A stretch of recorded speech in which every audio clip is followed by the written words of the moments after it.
Hi, Bella. Can you hear us here from the room? I can. Good. We can hear you too. Thanks for testing. And Jesse's now joining as a panelist. We're not live or anything now, just so you know. I'll test with Jesse as well. Do you have your pajama pants on at least? Wow. No. You're missing out on the fun of being remote. Hi, good afternoon, everyone. Hi, Jesse. Here, also wearing regular pants if you need to know. Bella and I had a separate meeting beforehand. We worked it out. What are you wearing? Betsy, Yes. before we start, so I didn't get my slides to you, so will you be able to promote me or something at those points? Yes. So you're a panelist now. Or just let me share my You screen? can. So you should see that share button at the. I Yeah. do, so that'll work. Okay, I did Yeah. also see last week a infinite screen at some point, but I think that was at the big end, not? Yes. Not We mine. think we've figured out how we're going to address that. It's kind of complicated with big. All right, I'm going off again for another 5 minutes to finish Okay. everything. All right. Thanks a lot, guys. Nice to see everybody.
Thank you very much. Any questions for our student? Thanks so much. Next, we have Superintendent Wong's report. Hello, everyone. I'm sorry I can't be in person with you today. I stayed home because I have a bad cold, but I hope I'll be in tomorrow. I have personnel updates. So I just wanted to let you know for the HR director, we are well into the finalist stage. And for the Runkle principal, we're about to embark on the finalist stage. So I'm excited for that. And so the positions we're posting are override protected positions, if you were wondering. And I don't have an update I can report at this time for OSS for the deputy superintendent. I know I was asked for the status of that, but I promise to give you an update when I can, as soon as I can. But last and most notable, I'd like to affirm for everyone that Susan Givens, our Deputy Superintendent of OAF, has decided and has announced that she will be retiring from PSB at the end of this year. It has been my profound pleasure to get to know Susan and to work with her. And all of us owe a huge debt of gratitude for the expertise she has brought to her role as Deputy Superintendent of OAF, especially at this time of need of financial acumen and capacity to plan out multiple years across multiple facets of our system, our budget. So I hope Susan will let us celebrate her as she deserves later this spring. And just a hearty congratulations and thank you to her.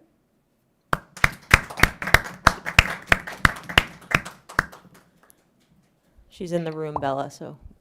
Oh, good, Yes. good. And then just another update is that next week, as you've been hearing the forecast stuff from Robin. Oh, sorry. Jesse, do you have a question for Superintendent Wong? Thank you. I had a comment. I just wanted to say that it sounds like a movie. From the first times my eyes fell on Susan, there was a bond I felt in terms of friendship immediately mixed with professionalism, immediately mixed with a serious yet a somewhat humorous in her own way approach to the challenges at hand. And whether it is, I'm not saying whether it is discussions I had with her about the food services programs, whether it was getting information from her about different accounts as I was beginning to learn more about finance, whether it was discussing the Patriots with her on the day she wore her Patriots regalia, whether it was signing the warrant and after going through 375 pages to find two little spots where she forgot her signature, and she'd be so sprightly and happy when I walked in and say, "Hey, I found these two little boxes for you to sign," and we discuss how it's so easy to miss a signature when there's like 90 pages to sign. And in any case, if you needed to know something about the buses, I was in awe. I was in absolute awe of how she was able to manage the optimization of the busing over a relatively short period of time. And in her own inimitable way, she sort of held back the crowds that said, "It's got to be tomorrow, it's got to be tomorrow." And instead, in her measured and profoundly smart way, she got it done, and it happened. And every time she gets up to the mic, and I can say this in public, and I'm going to stop after this. I can say this in public because I've told her many times. Every time Susan goes up to the mic, I sit back like in joy, because I know that what she's going to be talking about, whether it's a new position report, whether it's a quarterly report, whether it's how to get the buses running, whether it's talking to Capital, whether it's talking to Joe Albuquerque, it doesn't matter. The topic, she always came up to the mic, or when I would go to see her in her office, sort of unannounced maybe, but still, we have a good friendship. It was always like wonderful. I'd sit back in my chair and find myself smiling. And I just want to say, it's going to be really hard, Bella, to replace a person of her caliber, and the impact that we don't even know. You do, maybe, some of us do, but as a school committee and as a bigger district, there are things that she's accomplished we may never like figure out until months later. And it's just to her credit, and given some of the other challenges going on in her life, her resilience in meeting what had to be done under incredible pressure is even more respected and dignified, given some situations in her personal life. So I just want to say we were the most blessed district in Massachusetts to have her with us through the time we had. When I spoke to her a year ago, she told me she was retiring now. I am so happy she respected that thought and is ready to take the next step with her family and her friends and a community. And I just want to say thank you to my friend Susan.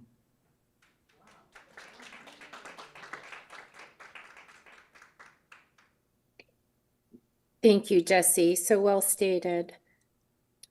So it's great. So that next week we have our DESE curriculum review site visits, which have been forecasted by Robin, and Robin's here on the screen, so she might want to add a little bit more detail to that, what's happening next week.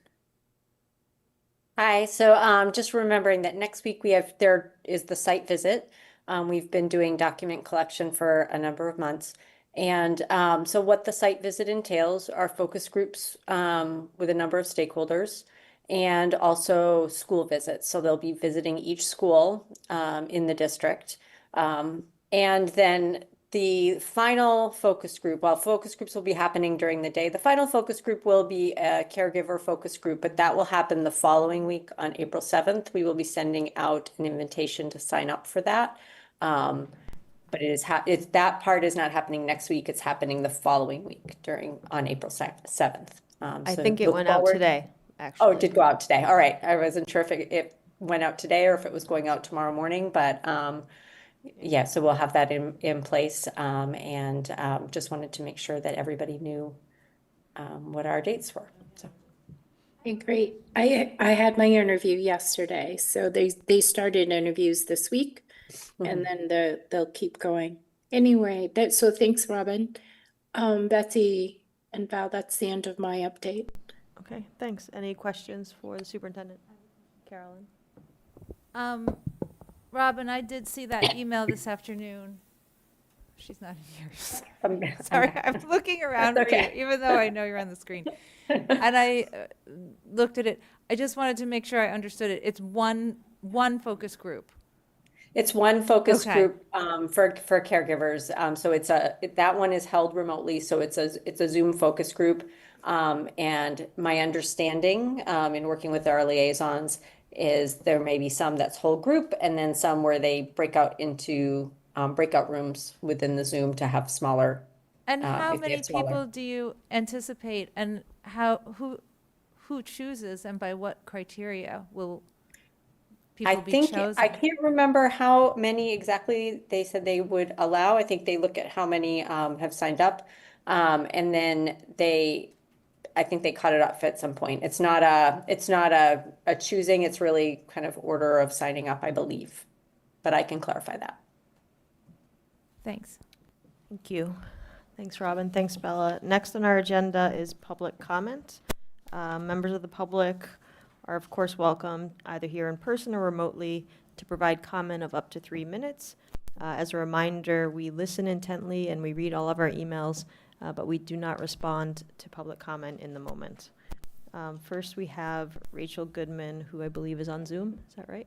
Okay. Yes. Okay, may I begin? And begin whenever you're ready. Thanks. Okay, great. Thank you so much. To the school committee members and to all who are here this evening, my name is Rachel Goodman, and I am the board chair of Steps to Success, Inc., the 501c3 nonprofit organization that works in partnership with the public schools of Brookline, PSB, and also with the Brookline Housing Authority to close the opportunity gap for over 350 of our Brookline PSB students from low-income families, starting in 3rd grade and following through college graduation. We are all justifiably proud of this critical partnership, now in its 25th year. As you may be aware, STEPS Inc. Was scheduled to make a presentation jointly with PSB about our work to the school committee this evening. However, due to changes within PSB, we have agreed to come back at a future evening to present, and we look forward to being able to do that joint presentation on the critical work that our partnership continues to do. And we look forward to doing it at the earliest possible convenience. I want to thank you all, and I look forward to seeing many of you at our celebration on April 15th, when we are going to celebrate those 25 years. Thank you, and have a very good meeting. Thank you. Next, we have Emily Gallagher, followed by Beverly Gallagher, both on Zoom.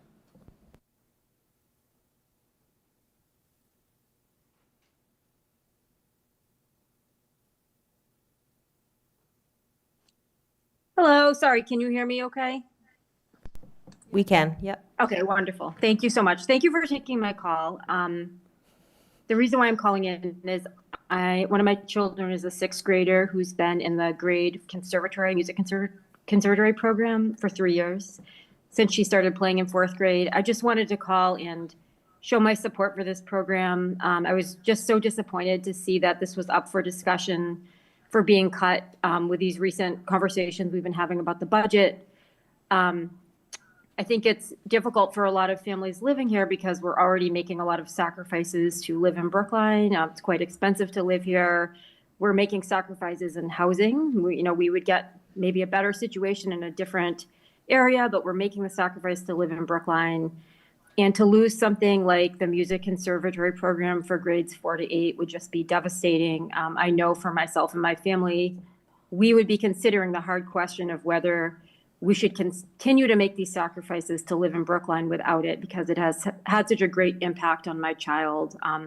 Being able to participate in this program, the teachers are incredible. Really, like, some of the best teachers I would say that we've had have been the music teachers who have been in this conservatory program. It's a really rigorous and serious program, meeting 2 times a week, and there's been incredible progress that the children make. So it's had a big impact on us. It's a lot of the reason why we've had such a positive experience in the schools. And so I'm just calling to show my support for that. And I'm hoping that this doesn't come up, as conversation again next year when we're stuck in another budget situation.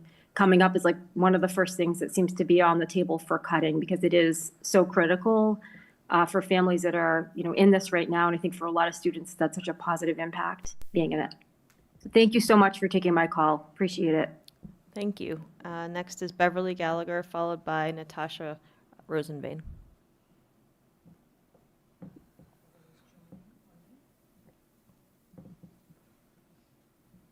Hello, I'm Beverly Gallagher. I'm actually Emily's mother and the grandmother of the child she mentioned. And I'm here because I worked in Brookline schools for about 25 years. I was one of the school nurses, and then came back after I retired for about 5 years. And I got to see sort of the children participating in conservatory and what it was like. Now, I hope that the override passes, but meanwhile, I want you to know how very, very important this conservatory program is for students. And again, I worry that it might be on, the list of cuts next year at another time. As a retired educator in the schools, I saw firsthand the benefit of this program. In addition to learning music and chorus and how to play an instrument or how to sing in a chorus and learning from the amazing performing arts faculty, the children also learned lots of things that were really life skills and definitely had great advantages for them in school. They learned teamwork, They learned how to listen. They learned the risk of trying something new. They learned how to fix and how to deal with mistakes. They learned staying focused. They learned the value of hard work. They learned to take care of something important. In this case, it was an instrument. They learned to remember their instrument. They learned decorum in terms of how to dress, how to behave on stage.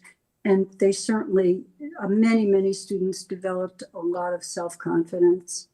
I also worked closely over the years with children who found school especially challenging. It could have been academically, it could have been socially, it could have been regulating their behavior. There were various reasons that they were struggling. However, I also saw in the conservatory program what success they also could experience. For many of them, it was joy, a chance to shine. For many of them, being up on stage and having hundreds and hundreds of people clap for them and say, "Great job," was an incredible experience. And again, I think all of this translates, or I should say, transfers to school skills as well as life skills. Last, if there's no conservatory, students may not be able to take advantage of the many incredible offerings at the high school. They may not know that they have an interest in music because they haven't tried it, and they may be unable to take some of the classes that look so appealing. Private lessons for many of us in Brookline are very difficult for many families. Practical reasons, getting your child to a lesson at the end of the day or the end of school can be difficult. Could you conclude when you are able? Yep, and it also could be financially impossible.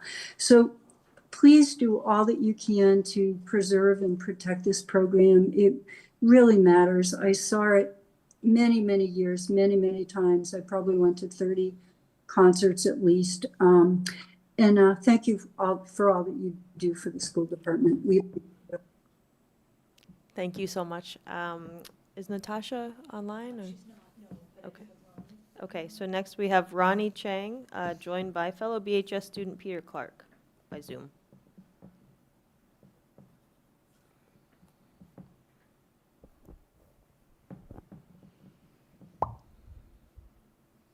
Sorry, let me do that again.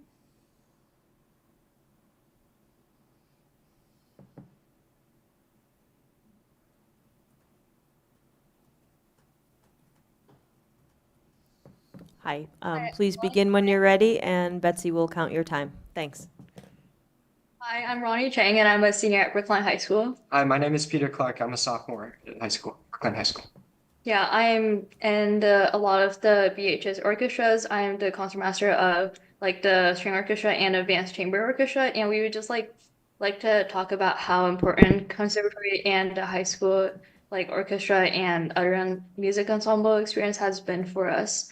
I understand this is like a really difficult time with the budget, but we really believe that the music program has been really important in all of our lives, and we would like for you to consider the override vote so we can keep the conservatory program.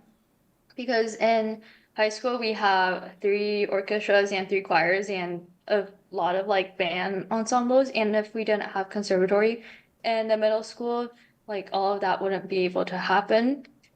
Even though I'm like one of the people that's motivated outside of school, I could see a lot of people around me that definitely benefit a lot from the conservatory program. I know a lot of people who only started playing music because of joining conservatory. And we have our biggest orchestra here is like almost 70 people, and a lot of them talked about how they only started being in music because of conservatory, and we would lose all of that if we cut that program. Yeah, as I have continued to explore classes offered at Glen High School, the performing arts classes that I've taken over the years have proven to be the most impactful. During freshman year, I took a piano class and also a jazz rock class, the latter remaining one of my favorite academic experiences so far. I found that the energetic and laid-back atmosphere that our band director, Carolyn, provided gave me something to look forward to every day and provided an outlet for me to express myself through the creation of music. Additionally, it provided the basic but necessary skills that I needed to learn as a drummer, which allowed me to join the music collective this year. The music collective is a jazz-focused but versatile ensemble, and most of the music that we play is determined by the students, though we get a lot of helpful lessons from Carolyn. One of my favorite features are the student arrangements, in which basically any type of music within reason are allowed to be chosen and arranged by the students. All of these classes have really meant a lot to me, and the lessons and connections that I've made throughout them and through the music classes that I took in middle school, like concert band, will stick with me for the rest of my life, really. So yeah. Yeah, and adding on to that, like one of the things that I think makes our school so special is that we have like such a strong performing arts program in general. And I know that in a lot of schools they don't even have a single orchestra. And in this school, like every year, the one concert I look forward to the most is the Master's concert coming up. It's a collaboration between our top orchestra and choir. And that's like over 100 people or almost 100 people in total. And that in a few years, if we cut conservatory, we wouldn't even have the amount of people that would be able to make up that. So that would be really sad if we lose it. So I just like ask you guys to please consider the override vote. Thank you. Thank you. Thank you, and Carolyn is a hero in my household as well, so thank you. I'm sure she'll be pleased. Is Omar online, Betsy? Or? No. Okay, so that concludes public comment. Next, item 5A, discussion of draft student civil rights policy. Karen.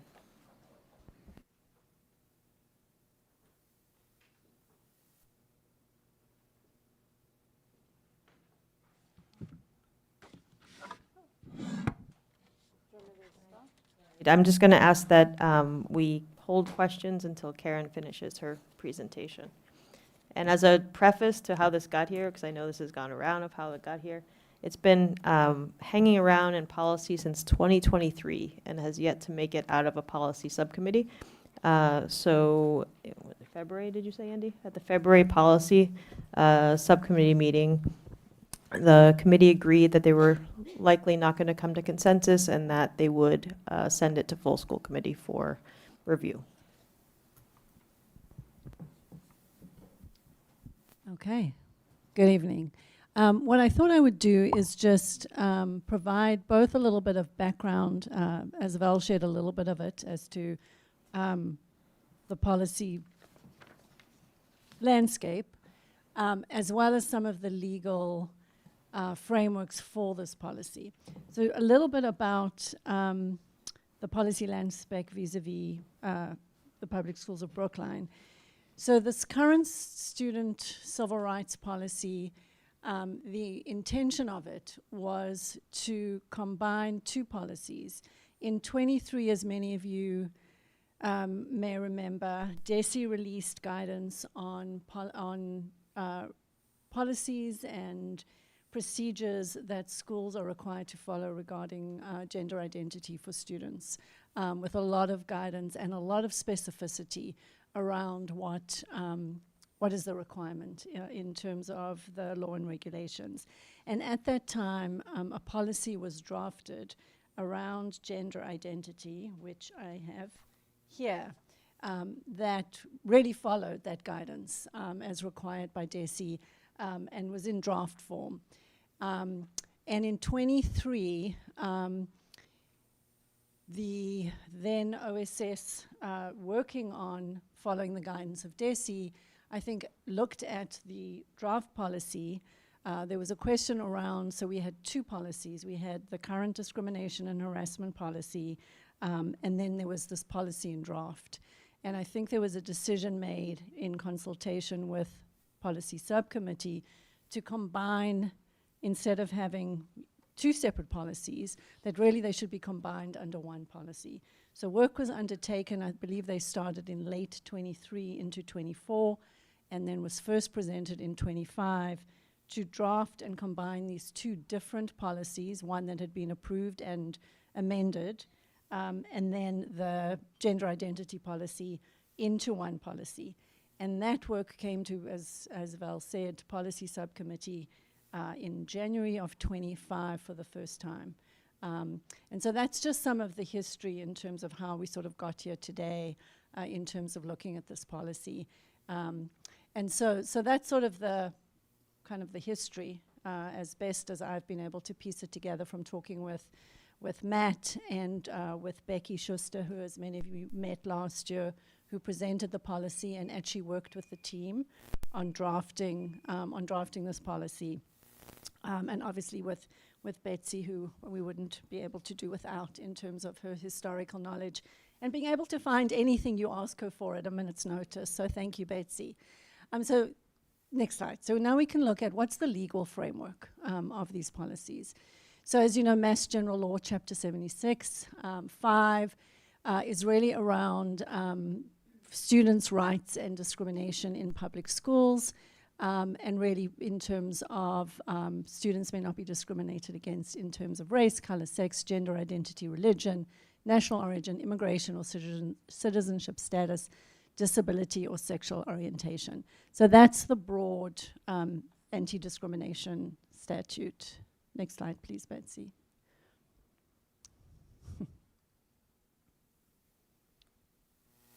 And then again, this is just a refresher. So as we've said, Chapter 76, Section 5 is your broad statute. Then your Acts of 2011, Chapter 199, that's what updated the then discrimination statement to include gender identity as a protective class. Chapter 151C is around sexual harassment by public school teachers, staff, or other students. And then also DESE had provided guidance and regulations around the things schools need to do to protect any harassment of LGBTQ+ students, as well as guidance on how schools were required to work with parents. Next slide, please. And all of these are obviously in compliance with all of the state and your federal civil rights laws around Title VI and Title IX. And then in addition, the Crown Act was signed by Charlie Baker in 2022. And that was around ensuring that, this was passed at the federal level as well, and that was when Massachusetts was passed around it added a category in terms of race around students' hairstyle, that students could not be discriminated against or denied access to public schools or charter schools, and it was actually based on a case that 2 students had filed against their then charter school that had required them to change their hairstyles. And so that was the Crown Act that was also part of, at the time, schools needed to then make sure that their policies and regulations and frameworks included that as well. Next slide, please.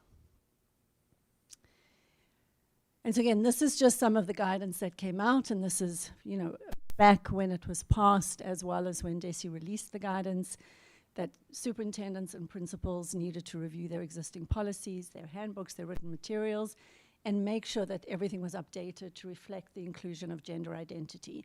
And so at that time is when you drafted your non-discrimination on the basis of gender identity policy. Next slide, please. Again, following DESE guidance and the requirement for implementation.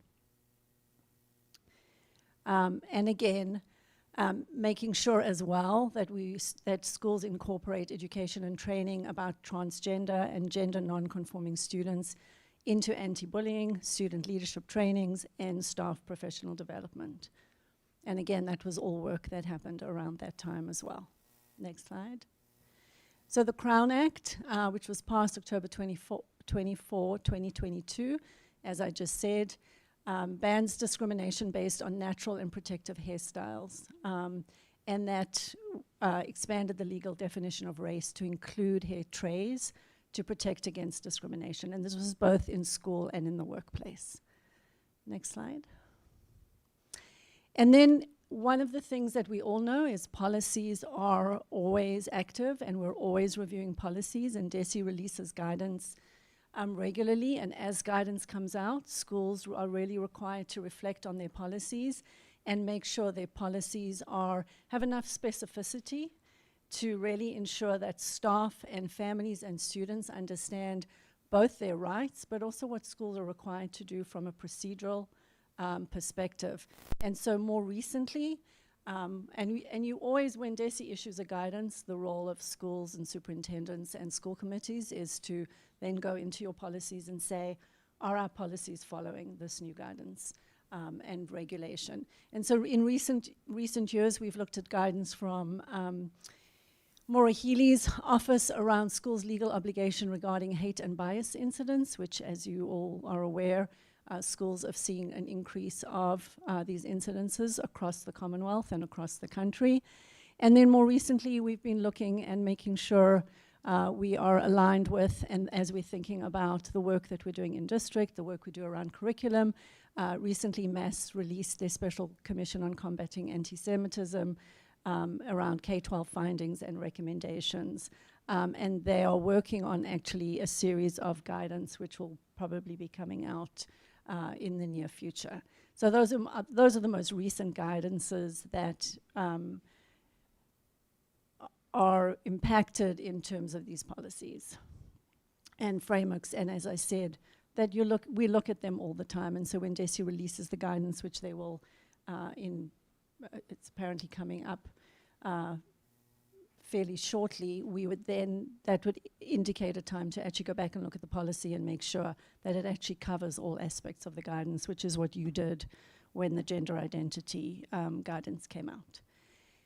Any questions? So that's really the broad PSB history and the legal framework in which then I've got so many policies in front of me. Yes, I do. Hold on, Jesse, hold on. We're gonna so those are the two frameworks, the sort of the history and the legal framework in which then this policy, which was developed by the former OSS Deputy Superintendent and the former OSS team, along with Becky Schuster and the folks in the Office of Equity. And so that's what we're really looking at and sort of brings us to today in terms of how are we moving forward in terms of this policy. We're going to go around the room and have one question per person and make sure that we don't.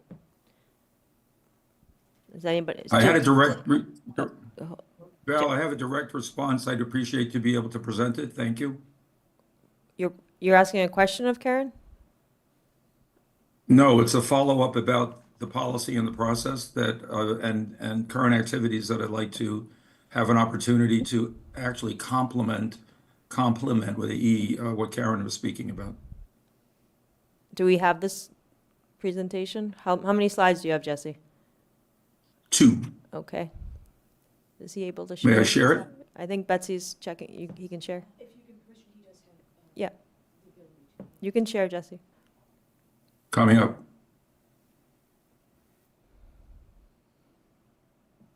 Tell me when you see it. Not quite.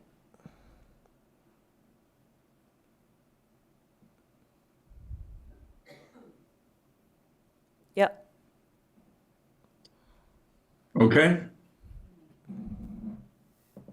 Tell me when you're ready, Val. Go ahead.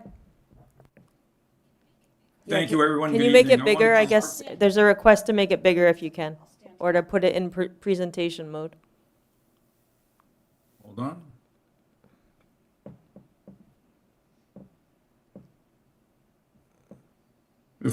I'm trying to put it into slideshow mode right now. If I need to email it, we can take a minute to do that, but it's not. You can email it right after, because Betsy will have to put it up. How's that? That's great. Yep. Thank you. So very briefly, thanks for the opportunity to just present 2 slides here. First one, I just wanted to round out a little bit the schedule or timeline that Karen pointed out. Last year when I was on policy with Dr. Ehrenberg, we received a draft from Rebecca, the consultant.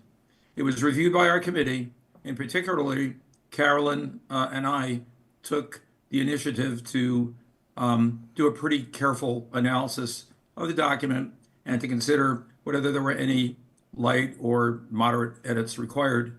In no part of that request did we feel that anything that was counter to what Karen pointed out, especially on the state determinations of gender identity, gender equality, gender transition, would be in any way modified from the state guidelines that none of that was touched. I prepared an edited version, and I'll explain on the next slide what that meant. And then, sort of as we see this year, the last school committee term ended. During the year with Stephen, we made a huge progress on something like, for example, cell phone policy, K-8, and others. But this one sort of is a large one, as Karen mentioned, and the year ended without us being able to bring it to full school committee. And now we fast forward to this term, and I have the blue part at the bottom. So now, under the capable direction of Andy, he asked me in fall to provide my draft to him for review. And a discussion on that draft was delayed because we were working on several very hot things, that curriculum things, the finance policy, and other things that came along. And I feel that as a policy subcommittee this year, we had a pretty full plate for Mariah, Andy, and I, and we strove to really make progress. And civil rights was something that, for whatever reason, became delayed, as Karen mentioned. So it's been delayed till it was delayed until our meeting of the policy on March 17th. At that point, we did make a decision to bring the current unedited version. I think if I saw what Karen had in her hand, it's the original print draft from Rebecca, to the full school committee, not for a first reading, but just for a discussion. And I welcome that.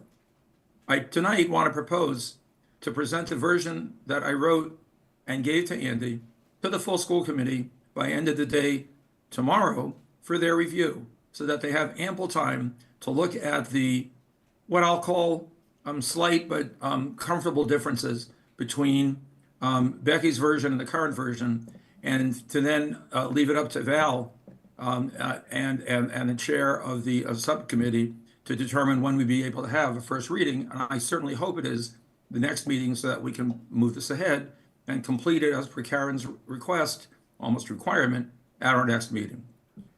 The next slide. Let me see. Okay.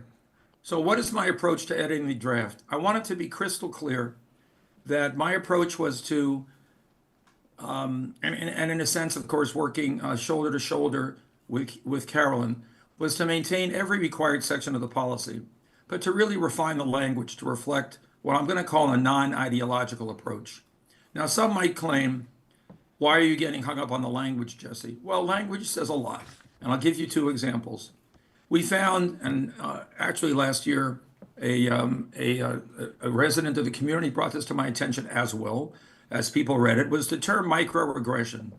It can be reworded as something like a brief everyday comment or action that unintentionally communicates exclusion or stereotype.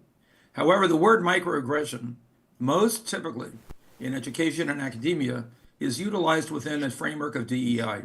And in my attempt, honest and inclusive attempt, to try to deflect ideologies from the civil rights policy while maintaining feasance and loyalty to every single one of the requirements that needs to be in it, I felt a word like microaggression, which of course is still in the unedited draft Karen showed you, could be gently modified to bring its full meaning, but without using that word. And I'll give you one second one. There are others, and that's what you'll see when you look at my version.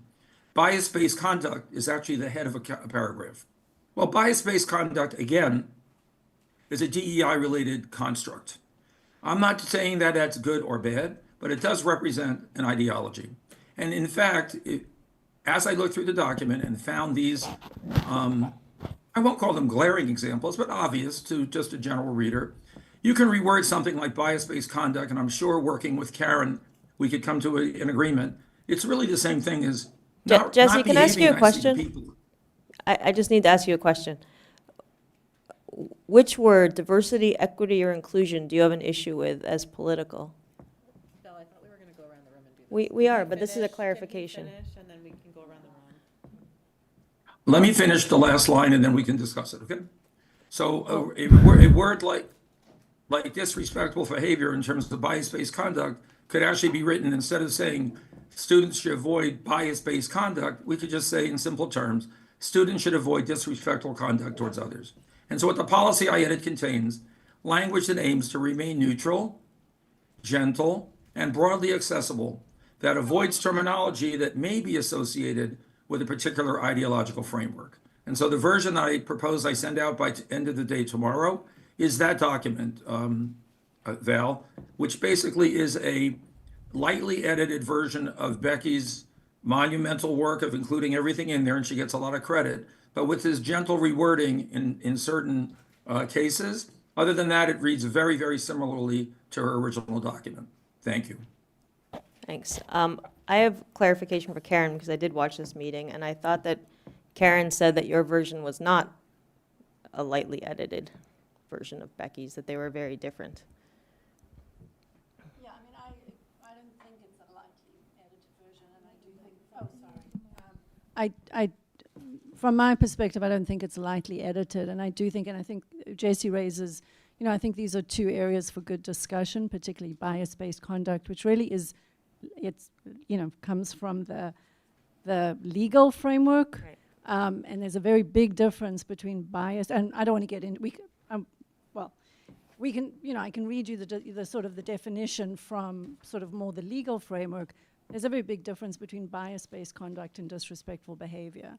And so I think both are important, but they don't signify what this policy is about in terms of bias-based conduct, hate-based conduct are very different things. And I think it's really important because it actually is the essence of the policy. And also the essence of some of the work. So to me, it's not a light edit. Yeah. Okay. I think it changes, and Jesse, I hear in terms of, and I don't associate either one of those in terms of, from a DEI perspective. I think the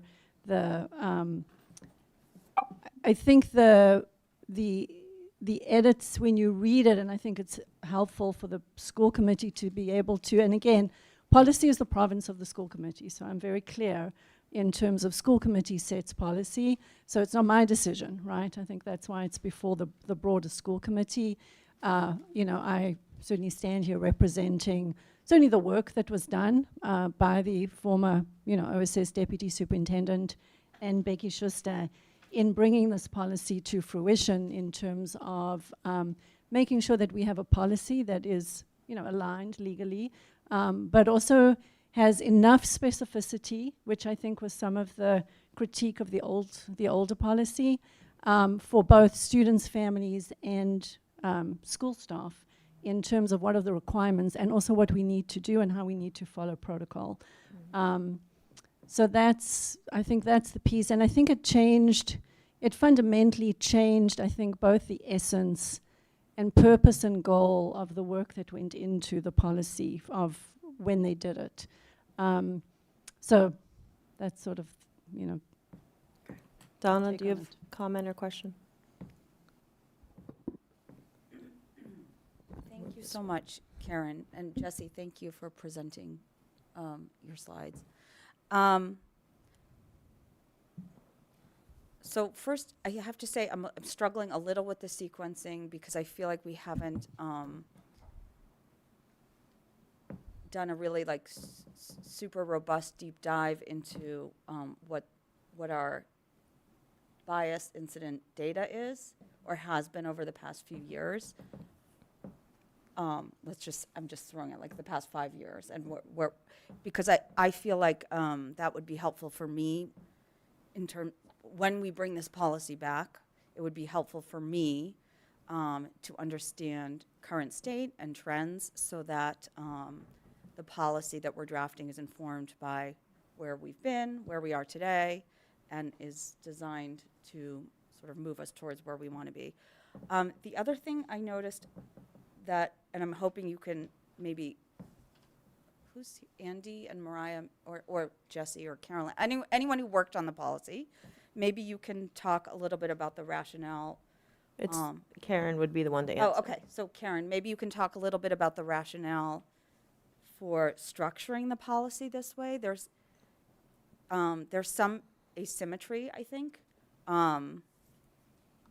There are some categories like race and religion that are where there's sort of more general language and not additional. Yeah. So I did not work on the policy. Okay. This policy was the policy that was developed by the former deputy superintendent in consultation with Becky Schuster. So in terms of, I can't answer the. Okay, so And some of it, I can say, though, again, trying to sort of review the history, some of it was, you know, when you look at, for example, the gender identity section in this current policy is very much taken from the gender identity policy that the school committee had worked on, in terms of the framing of that. But in terms of your question, I can't speak to the thinking behind sort of the structure of the policy. And I think, you know, I think that's something that can be addressed structurally. I would be interested in discussing more, building out some of the sections related to religion or race or things like that, so that it's more, so we're not just using general language for those pieces. Yeah. The other thing I'd also wanted to say, you raise a good point, you can also see that there's the Title IX information was also based on what was in the former policy, which really only focused and identified sort of with any specificity was Title IX in Brookline's former policy. Mm-hmm. So I think, and again, I'm trying to go back and piece together sort of how this came to be. I think some of it they modeled off what the Brookline current policy was, which is the Section J. Mm-hmm. Some of it was modeled off your draft policy. And then the work that I think the team did was really making sure that all of the changes that had happened in regulation and also what was current at the time, which is often what policies focus on, right? It's the issues of the day, the guidance that have come from DESI at the time. It was really made sure that those pieces were incorporated into the policy. Okay, that makes sense. Suzanne? Can I just finish my third thing? And it's super quick, but the other thing that I would want to integrate to that end, and you mentioned the Massachusetts Special Commission on Combating Anti-Semitism. There were some specific recommendations. One thing was their emphasis on addressing anti-Semitism explicitly, and that's not that's not mentioned. Like the word anti-Semitism isn't even mentioned here. So again, I'd like to see a policy that is a little bit more balanced in terms of its structure and then underpinned by data trends over the past few years, so that we know we're building a policy that addresses our needs. Can I just ask for clarification? Like, what does it mean to be built on data trends? Like when we're writing a policy? So in other words, for me, I think it would be helpful to understand what data the Office of Student Services is now collecting the data on bias incidents. Is that right? Yeah. So I don't know that we've had accurate data, to be honest, over the past few years. There's been some turnover between the Office of Educational Equity and the Office of Student Services. And I would like to understand what data exists on what types of bias incidents we're seeing. And I'd also like to see where we're doing well and where we're not doing well, and then use some of that data to inform like for me, that's useful to inform a policy. You mean in terms of knowing which classes to include in the policy?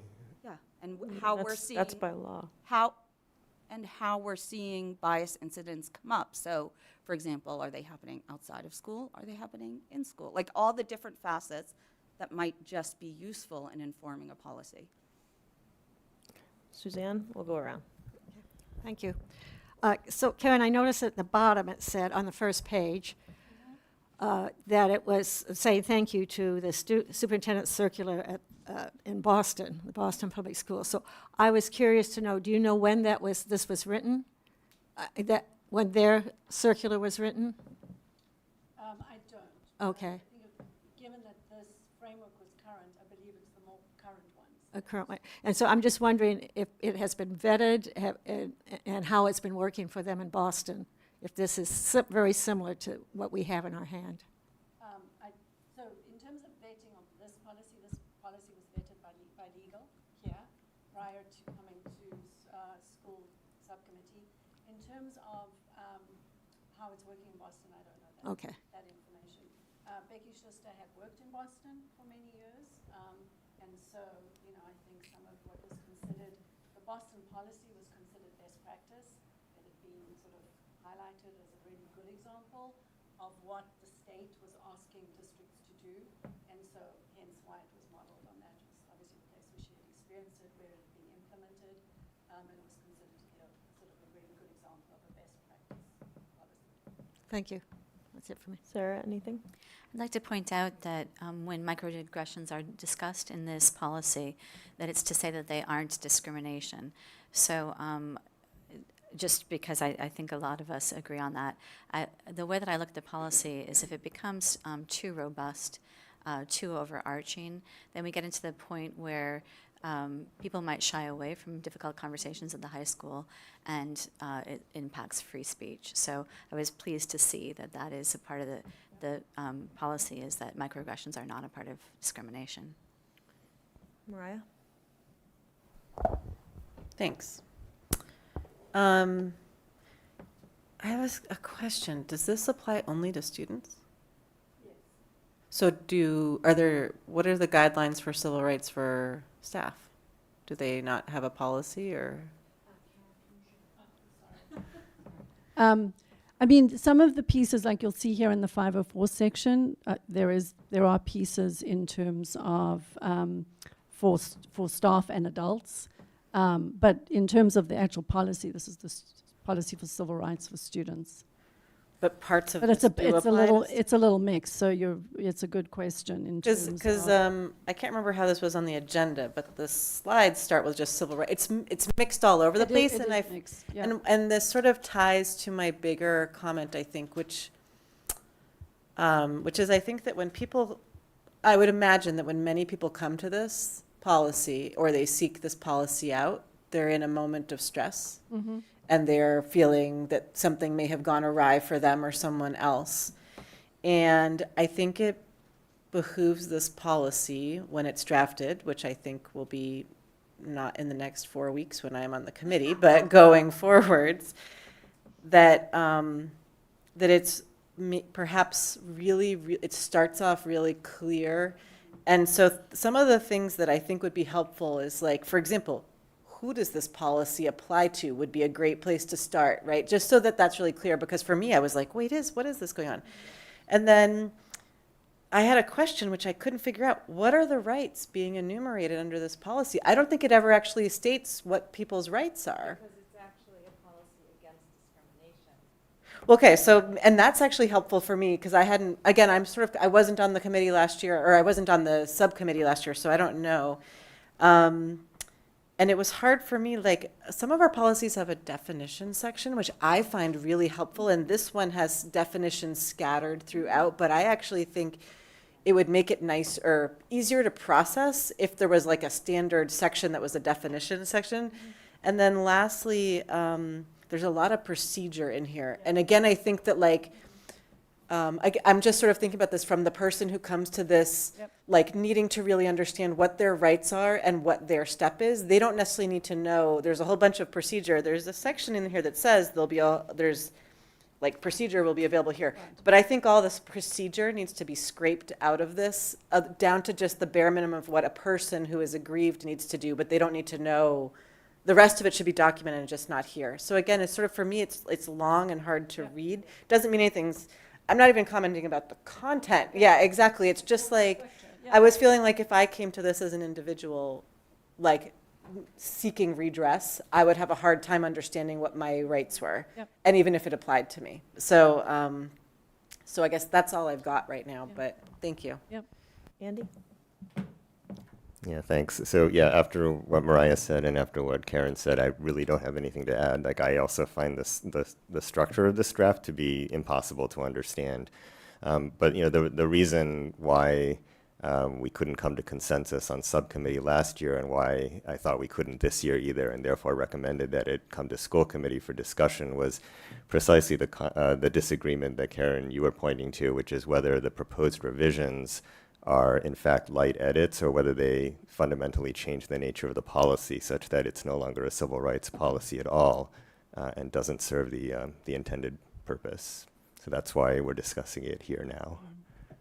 Carolyn? So thanks, Mariah, because you articulated that probably better than I could have, even though I was at the table last year.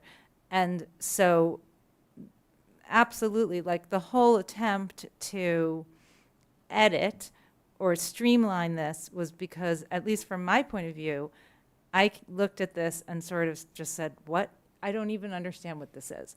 We had a policy called I think protection against discrimination, or policy against discrimination, anti-discrimination. That makes sense, right? Like, here's how we protect you. And then even just the sort of flipping it to civil rights, it wasn't clear to me how that it was intended to work functionally as a policy. So from the title all the way through, including sort of procedures mixed in, was just confusing. I do have a couple specifics. And that may come from what I think you said, Karen. We had a policy, and then maybe something was, I don't know if they were combined. My understanding was that the consultant completely rewrote what we had, but I think we just kind of ended up with something confusing. It's not completely clear to me what we're doing here right now, what the purpose of this is, but I'm just saying what I think. In terms of the procedural, sort of separately, although I think it is a little confusing the way it's mixed in there, and maybe if we have a policy, it can refer to procedures. It's not clear to me. I don't have great confidence that our procedures are consistent, working really well. I actually just was looking at this right before I came over, because I was looking for, maybe I was looking for this or something on the school department or school committee website, and it says something like anti-bullying policy or protection against bullying, and you click on that, and then there's what's called an incident report, which is to report incidents of bias or harassment, which is different, I think, than bullying, if I understand. So not clear to me that that someone would even sort of know where to go if they wanted to make a report, or whether parents and students are being directed as they should be when incidents happen. And we do have problems in our schools. And then the one other thing, in terms of the part that was added, and because this was so confusing to me, I actually spoke to a friend who's an attorney who kind of deals with this and kind of teaches in this area. And I'm assuming this is going to be worked on in policy subcommittee. Presumably that's the idea, because we have a policy subcommittee. So again, I would love to understand from someone sort of what are we doing here, and is this going back to policy? I don't really know what we're doing.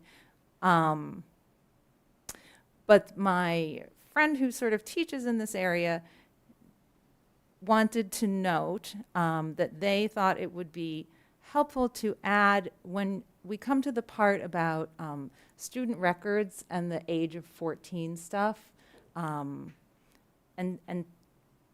that it might be helpful to notice that parents still retain access to files, to ensure that that is clearly noticed within the policy, and to be considering sort of the school's duty to assess child's well-being and safety, whether it is not impaired but instead enhanced by bringing parents into conversation. So I'm just reading my notes from a friend who was sort of, again, she is an attorney who works and teaches in this area. So, and I would love, when we're done with our questions, to just get an understanding of what this conversation is. Thanks. Bob? Thank you, Bill. I guess I have a question. Have your deliberations been informed by the high school code of conduct? I just pulled it up and was reviewing the code of conduct, and many of the topics that we're talking about here are embedded in the code of conduct. And to me, It has tremendous clarity. It's in alignment with state law, and the consequences in terms of violations of the code of conduct are very, very clear. Due process is strongly embedded in the entire code. So I just, as we talk sort of generically about civil rights policy, again, my question is, have you looked at the code of conduct in the student handbook at the high school?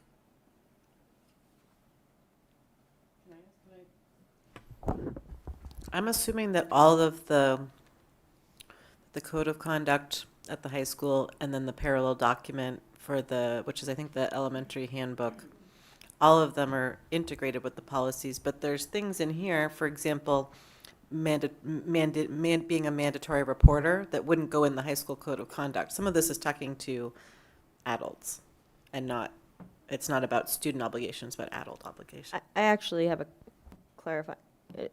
I actually believe that all of our documents at PSB, except our school committee policy, are up to date on the law. Is that accurate? Yes, in terms of our. Right, so we are last in line to get in. In terms of like codes of conducts and, yeah. So is ours then?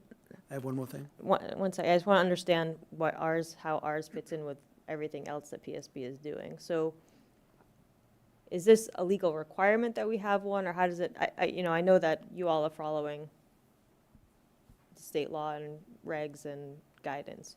So is this like every school committee has to have one, or? Yes, I mean, I think like all policies in terms of set by, mass state regulation for school committees. So this we're required to have a policy that is compliant and up to date with all aspects of the law and regulations. Okay, sorry, Bob. Discrimination or civil rights? Just so I'm clear again. Yeah, I was going to ask the same. Okay. So, I mean, discrimination. So you're required to have a non-discrimination policy. Okay, thank you. Which encompasses, but is not, it is aligned with as Title VI and Title IX. But the Massachusetts regulation is what we're required, your policy needs to be aligned with.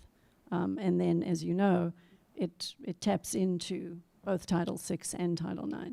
In terms of, code of conduct, and when, I don't want to sort of diverge us into, when you're looking at it, but in general, many of the incidences that occurred are looked at under both code of conduct and whatever the incident might be. So you could be looking at something under code of conduct and under your bullying policy, or under your code of conduct and discrimination and harassment policy. And they often are paralleled, and we are required to investigate under both. So even if, and when you do an investigation under one thing and you get more information that then taps into something else, you are then required to make sure that you're investigating it under all required statutes per regulation. So does the code of conduct look at incidents through a civil rights lens or a discrimination lens? Like if you think back to Jesse's phrase, disrespectful behavior, right? That's the sort of thing I imagine a code of conduct is going to discourage, but it's not a civil rights issue. Correct. And I think that's where the language around bias is specific, right? Anti-bias, anti-hate is very specific and is different from disrespectful. So I think that's the piece that, in terms of addressing that concern from Jesse, it's different. It's a different bar in terms of what you would look at in terms of a code of conduct, and in terms of a policy around the protection of student civil rights, which is a mandated legal framework, is very different from code of conduct. And so disrespectful behavior that might come under code of conduct is not the same as bias-based behavior under a civil rights statute. Bob, so I think this Jesse, policy is trying to get at the latter, right? We've got our code of conduct that gets at the former. This policy addresses non-discrimination and protection of students' civil rights, and it's all student rights. It's disability, it's pregnancy, it's all protected groups. Your civil rights or non-discrimination policy is the protection of all groups who have protected status. And I think that's a critical differentiation. Thanks. Bob, Jesse, and then Mariah. Yeah, again, I just, again, as I review the code of conduct and the student handbook, I find that the terminology within the code is very, very similar and also with great clarity on some of the topics that we're just discussing today. So I just think, and it includes stuff that has to do with adult behavior as well as student behavior, and mandatory reporters are in there. So I just find that it's an incredibly comprehensive and clear document that covers so much so many of the topics that we're exploring here. And I just think it's an incredible resource. I guess that's what I'm saying. I would agree. Jesse? Thank you. So to just a couple of short comments. In terms of Suzanne's question relating to the similarity between the consultant's report and the Boston Public School, the most recent bias-based conduct equity circular that was published by the Boston Public Schools, Suzanne, does reflect, as analyzed, a framework that's tied to DEI terminology. And that is sort of what I guess got my antenna up when I looked at it. So it was not to in any way remove any teeth, remove any definitional terms, in any way constrain the scope, as Bob correctly mentions, within the code of conduct. It covers all the different areas, but it was rather to sort of legally ground a rewrite to replace some of the core terms that I talked about earlier. Basically going from towards a more neutral version.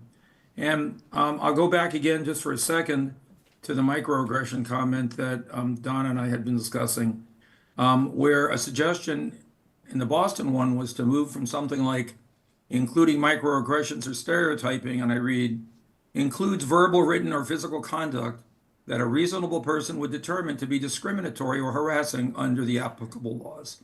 So again, I sort of would welcome an opportunity to sit down with Karen with my most up-to-date version and to see that we can come to a more neutral sort of stopping point.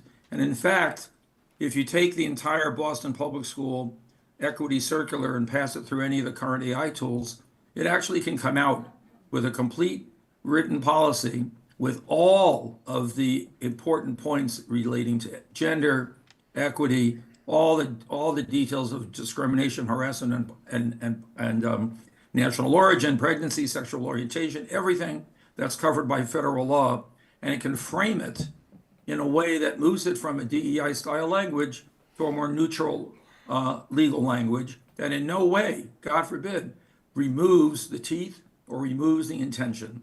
And so I'm hopeful that the proposal I made in my earlier comment about returning a edited version of the document to the full school committee, hopefully by end of day Friday, would be a welcome opportunity for us to number one, add in Mariah's excellent point about definitions, to make sure we equally mention staff, and to Donna's point, because it wasn't really available when I did this last year, to embed in the appropriate way recommendations of the Special Commission on Combating Anti-Semitism in K-12 across the state to ensure that that's not left out due to the critical importance it has, especially to our district as well.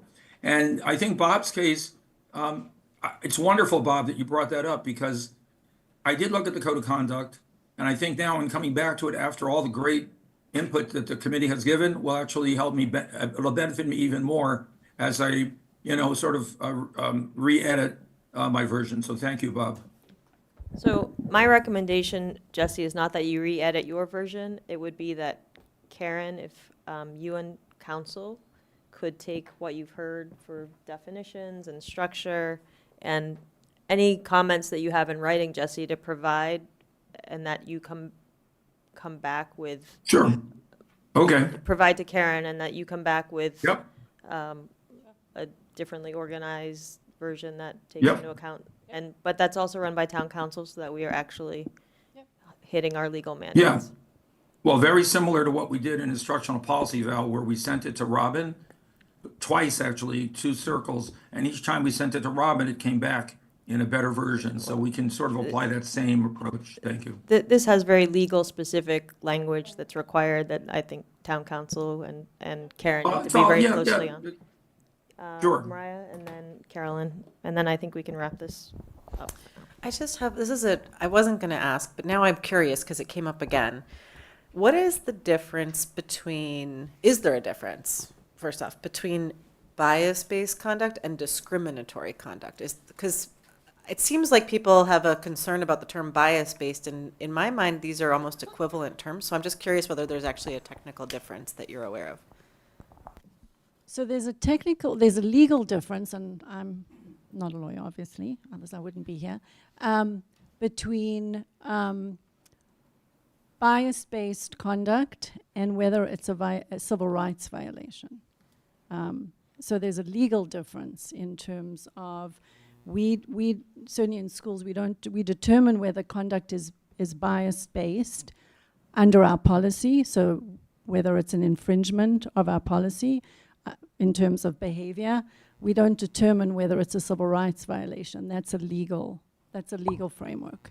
But in terms of your question around the difference between, see if I'm understanding correctly, between bias-based and discrimination. There's a whole bunch of places here where it refers to bias-based conduct. Right. Jesse talked about replacing that with disrespectful behavior, which doesn't mean the same thing to me. No. But there's also places where this uses the term discriminatory conduct, which in my lay understanding of things was the same as bias-based. And so I was curious about why we would use the term bias-based, which seems to be of concern to some people, versus just discriminatory conduct, which I think maybe is less concerning to some people. You don't have to May answer I ask- now. It's Yeah, just no, I'm something I'm sort of like, I'm just thinking, yeah. I mean, I think it's a good question, and certainly, I think that's a good question to sort of work with legal on in terms of, bias-based conduct is so specific in the language from the state non-discrimination policy framework. But I think that's something we can look at in terms of, a lot of, I think the piece, and maybe this will help, because I also don't want us to get, sort of lost in the wood for the trees. I just want to read this to everyone. And in terms of this is the why. Under the Student Anti-Discrimination Act, students may not be discriminated against, excluded from, or denied the advantages or benefits of school programs because of their protected characteristics. And it's really around that you see in this, again, I'm, kind of trying to look back on their intent, some of the inclusions and specificity and description, so that it's really for staff to understand, how does that translate? What does that actually mean within the school context?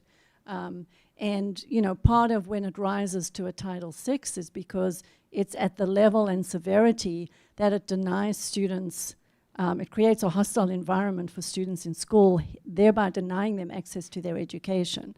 That's the piece around it, and by any form of protected status.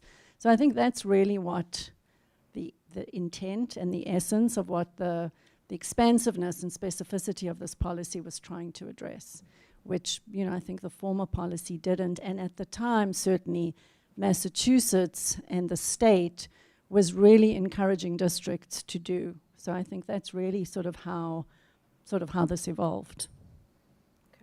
Carolyn, you had something? I did have one comment too. Yep. So Carolyn, I and think then- I might be a little closer, well, I'm a little closer to understanding where we are, because Karen, you just said you're going to take this and work with town council's office, right? Is that what I heard? Okay. The legal counsel, yep. So I'm confused about, I don't necessarily mind that, except that policy is the purview of the school committee. So remain confused about. Reviewing policy is the purview of the school committee. Drafting something that is highly legal and technical is not the purview. So we had a policy. I guess what I'm hearing, I think what I'm hearing is we had a consultant, we paid the consultant created something, and edits or not that were done by the policy subcommittee last year and this year, it sounds like there's a sort of notion that we're going to kind of scrap that. They were not done by the policy subcommittee. They were presented by members of the policy subcommittee in subcommittee meetings. But the reason we're discussing this here and now is that the committee couldn't come to any consensus about what to recommend to the school committee. So nothing was done by the policy Well, subcommittee by last done, year. I just mean work done. Yeah, Work it was was- discussed, but work was done. we're not throwing out anything that policy actually did because we took no action on it. Okay, so I'm just trying to but it sounds like we're kind of starting from square one?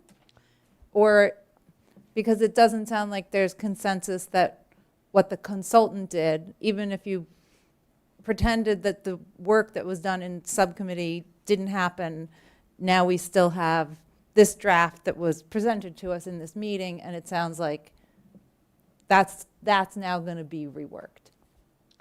So I But think by staff rather than subcommittee.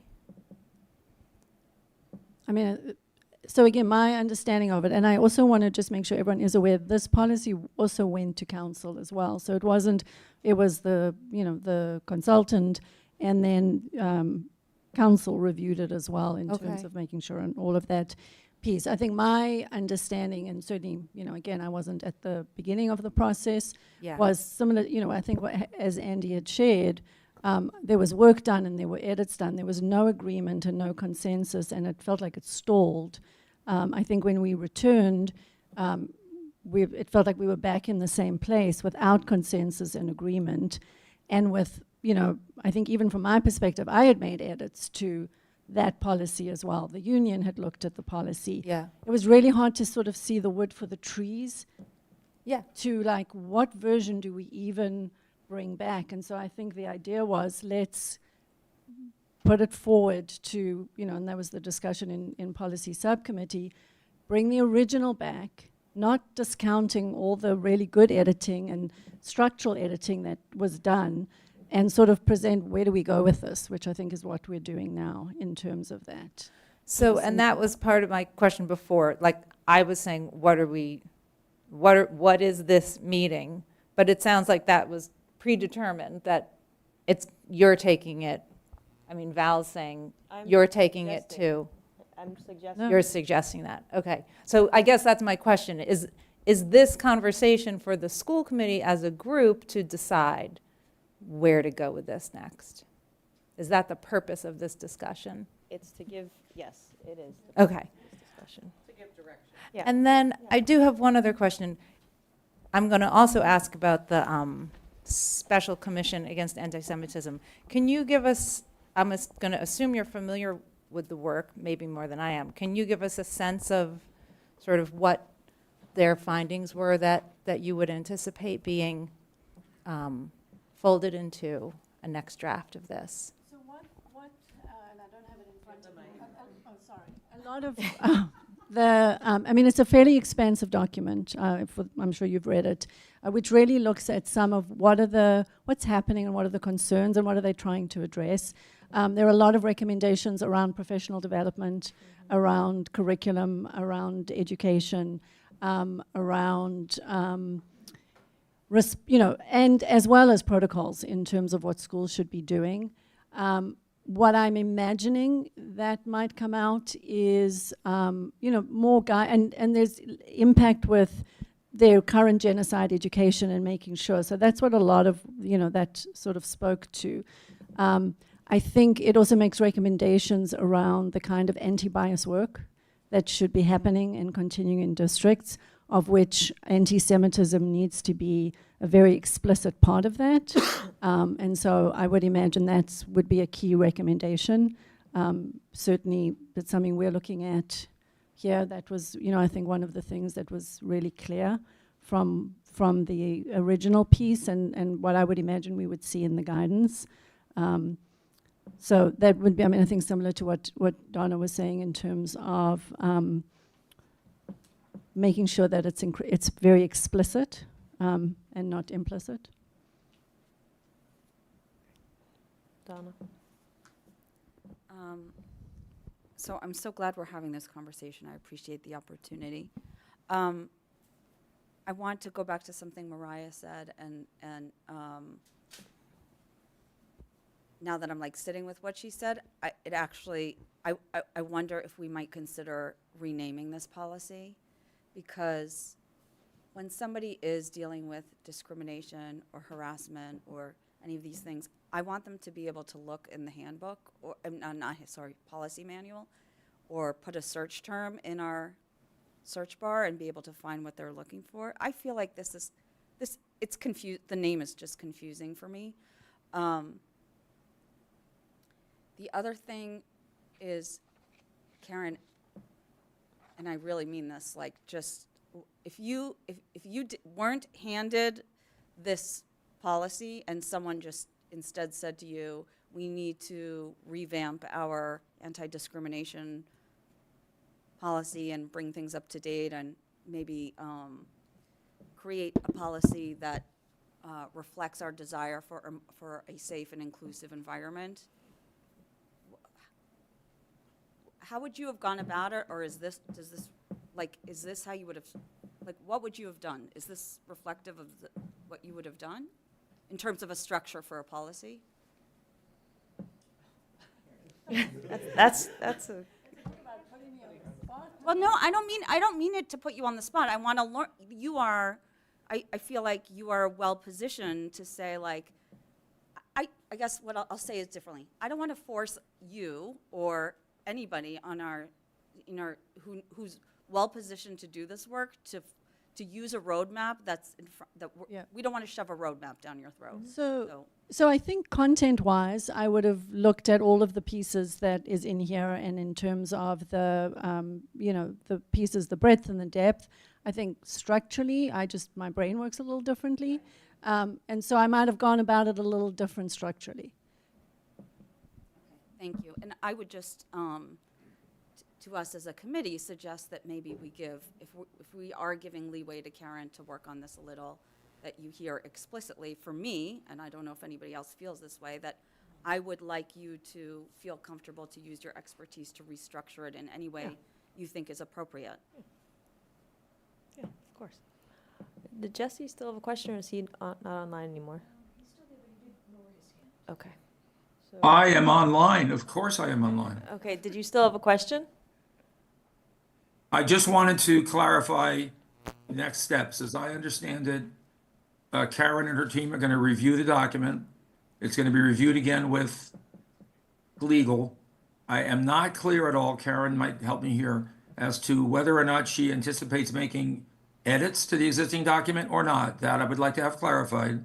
And then I assume that if it wouldn't make any sense to come back to policy subcommittee unedited, but approved by council, given the input that you received from us tonight. So I guess I'm wondering what the process is, Karen, that after you modify, review, legal review, that it comes back to policy subcommittee for proper review, approval, and then comes back to the school committee for a first reading. Is that accurate? So I would say it could go to subcommittee, but we can't have it linked. We need this policy, right? So like we can't I agree. wordsmith to death in subcommittee, which has happened for 2 straight policy subcommittees of not moving. That is not the case. That is not an accurate statement, but I'll let it go. Well, it started in 2023, so it's yes, it did. I know that from the time that I had it in September You weren't until on the now, committee, Carol. I asked each month to get it on the docket, but other policies took its place, and that's why we're here at the end of March, Val, and with all due And respect. sorry, Val, respectfully, I was on the committee last year, and this I'm talking about policy. 2023. There was a and gender this identity po- policy, and there's been a civil rights. The discussion has been ongoing for now 3 years. And yes, I policy agree that that we- there's been, Val, Carolyn, I'm excuse me, speaking. No, But I was am speaking and you interrupted you me. interrupted me. I was stating, I am saying okay, I'll that wait there were. till you're done. You can and wait. then That I'll would be speak. respectful. For 3 years, Jesse, from 2023, it has been moving at different paces and in different forms. But we have been out of compliance for years and years at this point. So what I'm saying is, I think that once Karen is done and council is there, and I would recommend that council be at all of these subcommittee meetings so that we don't waste time Great. going down rabbit Sure. holes, that we spend no more than 3 subcommittee meetings on the draft and then bring it back to the full committee again. It can't be an That's entire wonderful. school year where it sits and then we come in March or April again and have a similar cycle. Right, so I think if If it's you call 3. Stephen Ehrenberg, he'll tell you the same thing happened last year. I worked with Stephen the entire year to move it forward, and it became delayed for 8 months straight in my first year in school committee. In my second year in school committee, it was taken from me and given to the chair, and now we're in March. It's the first time it's coming back. So I agree with you, Val, that it started before I even joined, but I disagree that there hasn't been interest, energy, passion, and motivation from us volunteers to move this forward. I said none of those words. Those were not, I didn't say that there was not interest, or I said we weren't moving it, and we need to have a legal policy in place. I tried every month this year since September to get it on the docket. Understood. So I don't understand. I understand your Just so the motivation. record knows. Okay. Thank you. So Karen, are you? Sorry, I was going to Oh, finish yeah, what I was Carolyn. saying. I agree with Jesse with the notion that this student civil rights policy, so named, so confusingly named, created by a consultant, came to the policy subcommittee last year. So there may have been something else and then combined with something else. This has not been 2 years. This was last year. That's all. Jesse's correct. Donna. I only have a clarifying question. When you refer to council, are you referring to town council? I'm referring to whichever council that Karen consults on civil rights issues. I don't know who that is. Okay. I don't know, Karen, who you use. Typically for student-related things, we use Angelis Magula. Okay. I'm just, want to say in all fairness, I'm a little conscious of our current budget situation. So if at all possible, if anything can be allocated to town council, I think that's something we should consider. Bob, and then let's move on. Yeah, I just want to say something that's not directly related to this conversation, but I want. Bob. No, I just want to say, as we reflect on the civil rights policies having to do with discrimination and respect, I just want to say out loud that the President of the United States and many members of his administration violate almost every one of these policies on a daily basis, multiple times with impunity. And it's This is not part of our discussion. I'm sorry. This is not part of what we should be discussing. I just had to say that. Yeah, I understand, but it's irrelevant to our discussion, with all due respect. I don't know. That's his motivation. That's Bob's motivation, I guess. All right, moving on. Thank you very much, Karen. FY27 budget update. Is that you, Bella, or is that Susan? Or both of you? Bella, okay. Just have, hi. Hi. I just, and actually, thank you for that discussion, and thank you, Karen, for all the work and the preparation you did for that, and to the policy subcommittee that's been grappling with this policy. So I have a brief update, and I know that the committee knows it, but just for this meeting, that so Tuesday night, the select board voted to put a single question for a possible override for the community to consider. The vote, or the option is in the amount of 23.25 million to be funded or phased in over 3 years. 7.94 would be for schools, 5.31 million would be for the town.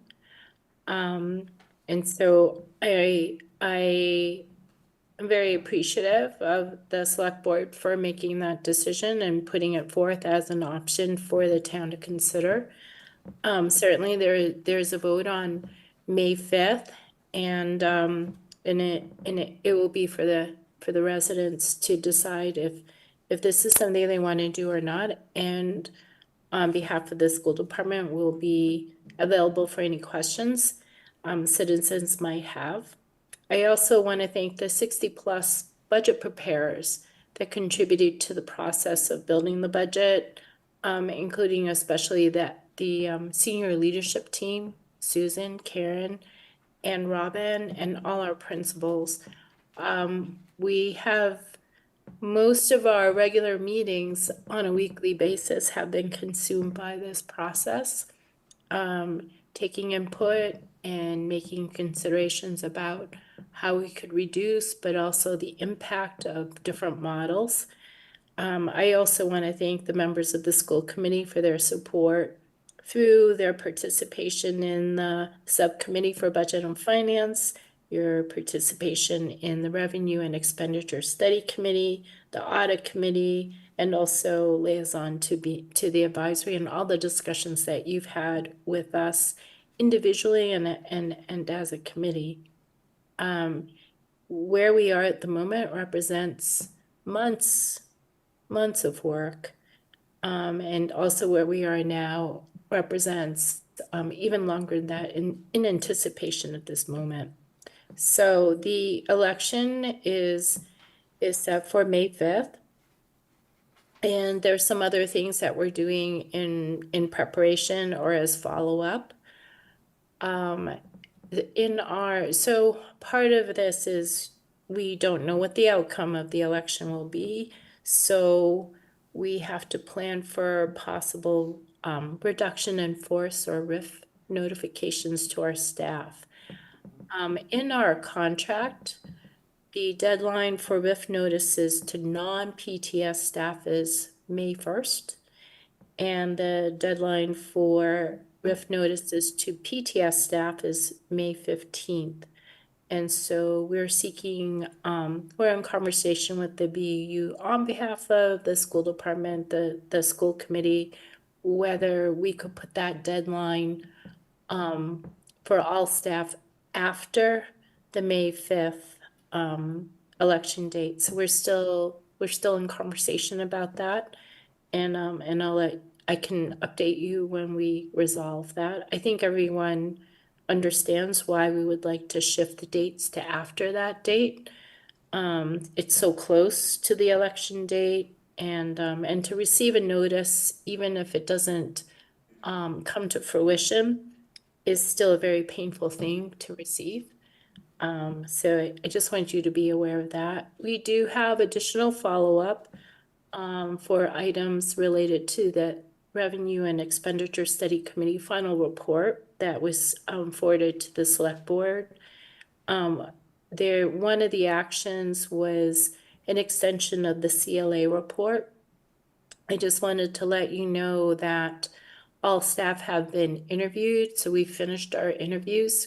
We wanted to we cleared our schedules to make sure that could happen. We didn't want to delay CLA, their capacity to be responsive on this question. So I anticipate next week they'll provide, I think it's going to be a draft to the select board. And we are, of course, available for any additional questions that they might have, but I appreciate all the staff that cleared their schedules to make themselves available on short notice to do this. Another item in the revenue and expenditures final report was an MOU or an agreement that would be between town and schools around certain items. And so Chaz and I are working on that, and so we will, and so the aim is to finish some things for the select board to have next week. And so that would be my update on the budget process. Thank you. Any questions for the superintendent? Mariah? Bella, so if the MOU goes to the select board on Tuesday, which I think is what or at least a draft, right? It would be a draft. The school committee would still get a chance to also provide feedback, right? Before you and Chaz were to sign anything? I would, yes, I didn't think about that timing, because of course the school committee is not going to reconvene at this time, till after break. would Right before break. would the committee, yes, sorry, but right before. Ooh, so it's a little tricky to do that. Well, And maybe not violate. you could So consult people could by email instead of, so yeah. I was wondering, would the committee like to delegate a couple of you? And I'm gonna ask that Mariah be one of them, because she's honestly she's working with us most closely on this. Or I can just say I'll run it by the chair, Mariah. Can I ask a question? Yeah, who's asking? Sure. Carolyn. Okay, yes, Carolyn. Can you just say a little bit more about what the MOU, So the it's in contents of, the, it's difficult for me to respond to sort of how much It's in the- input or say, review I would want to have if I don't know what it's Sure. covering. Thank you. It's in the revenue and expenditures final report. Like the 9 recommendations? Yes, and if you go to the executives, I believe it's in the executive summary in the front part. And so that's what it is. And I'm glad that Mariah raised that other question, because I just realized there's no easy way to do this without because of OML.